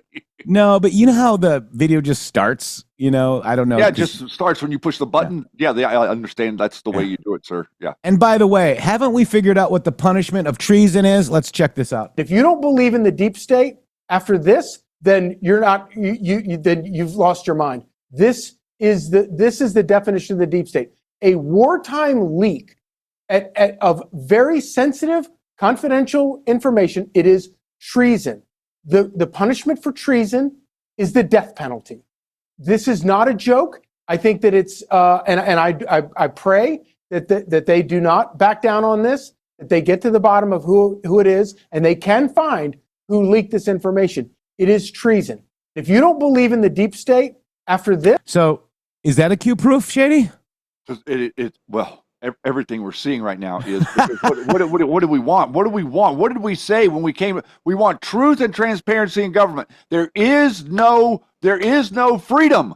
You do not have freedom if you do not have truth and transparency in your government. I don't want to tell you what it is, but it's called something else. It's not called freedom because you're not getting the proper information. That's why we do our very best to give you the source material for what it is that we talk about here every day so that you can see how we have drawn our own conclusions, not just because we're trying to tell you what our conclusions are, because we're trying to stimulate you to prove us wrong. And a number of times that you've done that, you've proved us wrong. You said, no, Shady, look, it's right here. You can clearly see that, or Jeff, and you can update, we can understand, and we can move forward. The people that can't do that, the people that still will tell you that Joe Biden is a guy in a mask and that Donald Trump was secretly in charge of the country for 4 years, those people are liars and charlatans. The people that tell you that Iran has nuclear weapons and they're going to start using them because Trump dropped the bunker buster, those people are liars and charlatans. They're opportunists. They're not here to tell you the truth. This is my pitch for MG Show being broadcast on Voice of America. Yeah. Real quick, Greg Ager says, Script had an interesting viewpoint about the time frame. Are in the Q drops, it's possible we could be seeing it out, play it out as time we watch, knowing. Yes, so that's what's happening. This couldn't happen in his first administration because Chris Christie and Reince Priebus filled Trump and the administration with leakers, okay? So now we actually have our own administration. We got all the bad ones out. We kept the good ones, okay? Do you see what's happening here? And this is probably the greatest test that we could ever do, what just happened with all this going down without there being any preliminary leaks. And News of Knox map, I wanted to say that. Go ahead. And they're relying on the after leak, right? The narrative, the narrative spinners are relying on this little after leak because there was no pre-leak. If there was a pre-leak to the story, they would have been saying that, oh, the bunker busters missed their target. They would have been making up all kinds of stuff. And remember, these foreign press people that are calling themselves American and these asshats in our MAGA movement acting like they're true American citizens, like people, they're fake. They're fake. People that are calling out the Pentagon, the DOD, and General Raisin Kane would have restruck Iran. Okay. Do you not get it? If they were right in any minuscule way, it would have been redone. Correct. And logic wins. Logic wins. What the leakers are leaking from was the threat assessment. What Hegseth explained to you was that was the inverted assessment that goes back up chain and says, did we hit the target properly? Do we need another strike? Which is like a default thing that happens with an internal exercise such as this. So he explained it to you exactly. That's we never got any type of transparency like that before, guys. I know you're kind of like, Donald Rumsfeld. But Shady, one of the fighter pirates was a woman. Why aren't you focused on that? All the people that have been up there have never given you proper threat assessments, everybody. It's all been a joke. It's all been garbage. Yeah. It's been garbage since before 9/11. When you control both sides, you have... Correct. That's exactly right. No, that's exactly right. You're controlling both sides, and then you're like throwing out this chum in the water, trying to give it to the press so that the press can amplify it so that you guys working together can continue your little narrative to seek us further and further into communism. This is an amazing example of American excellence, and I don't think that I could be more proud of all of the people that participated in this operation. I mean, my God, me too. And no leaks. I mean, there was an initial leak. They stopped it. It didn't hurt the mission, thank God. Because do you people realize? Do people realize? I know you guys realize. Do people realize that they wanted to kill your military? Yes. Okay? They wanted to stop the strike for the Uranium One deals, okay, with Hillary Clinton, Barack Hussein Obama. Where did it all come from? Who's running it? What big organization really controls North Korea? What big organization really controls Iran? Can you say CIA? Say it with me. The CIA, the corrupt, rogue military intelligences, shady intelligence. We were going to kill and destroy your military, and you were going to pay $800 to $900 billion a year to have us do it. Yeah. Who can get Cracklin' Rosie some clothes, please? You're really starting to I'm starting to get. No, don't be isolating people. And what we mean by that, Cracklin' Rosie, is you see those red castles next to everybody? That's the Red Castle Army right here on the MG show. Somebody will gift you a subscription here in the next couple seconds, I hope. Everybody's a subscriber. And everybody's a subscriber. And thank you guys. And thank you for the new watchers. We appreciate you. You can always watch this show later, too. You don't always have to catch it live. It's on rumble.com/MG show archived. Mom opinion. Let's see if your Missouri mom opinion. Let's see if she got her. And McKinnon also doing it. Thank you so much. Let's see if we got her. And then we're going to... Whips and Spur is also trying. Let's go. Come on. Who's going to get it? Mikey Mariano's getting it too. Let's go. I want to see a red castle on our new friend, Rosie. Come on. Oh, shit. You just here. Usually watches the replay. Thank you, Huge. Appreciate you. Rosie, make another comment real quick. It's not assigning it, Shady. Not working. Well, we're going to get out of here with Daddy's home. Hey, Daddy. Tomorrow is Friday. Yeah. Thank you guys so much for being here. Thank you. And by the way, it is not Shady that calls it a rumble. It is Rumble that calls it a rumble. It is a like. It is a thumbs up. It is a rumble. It is the same thing. If you're listening to the podcast, please come over and make a rumble account and click this rumble button. No matter what Jeff says, he's going to start getting all anxious on me. It's a like button. It has a thumb. It's a rumble button. They call it rumble. We love you guys. See you later. I just want to get your attention. Hey girl. I really want to be all up in your head. By the way, Shady, I'm going to go ahead and mute you because I heard the... In this video, he comes out, I want to get your attention, and he puts on the white hat, okay? And in this video, let me know when you see the cue, okay? All right? Carry on. I just want to get your attention. Hey girl. I really want to be all up in your head. Yeah. Is it you say daddy's home for me?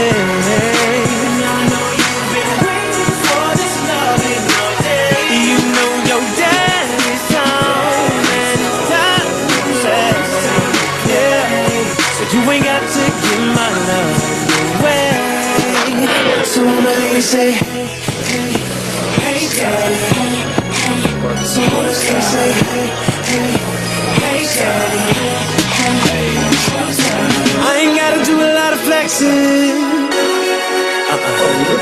Shawty, you already know what it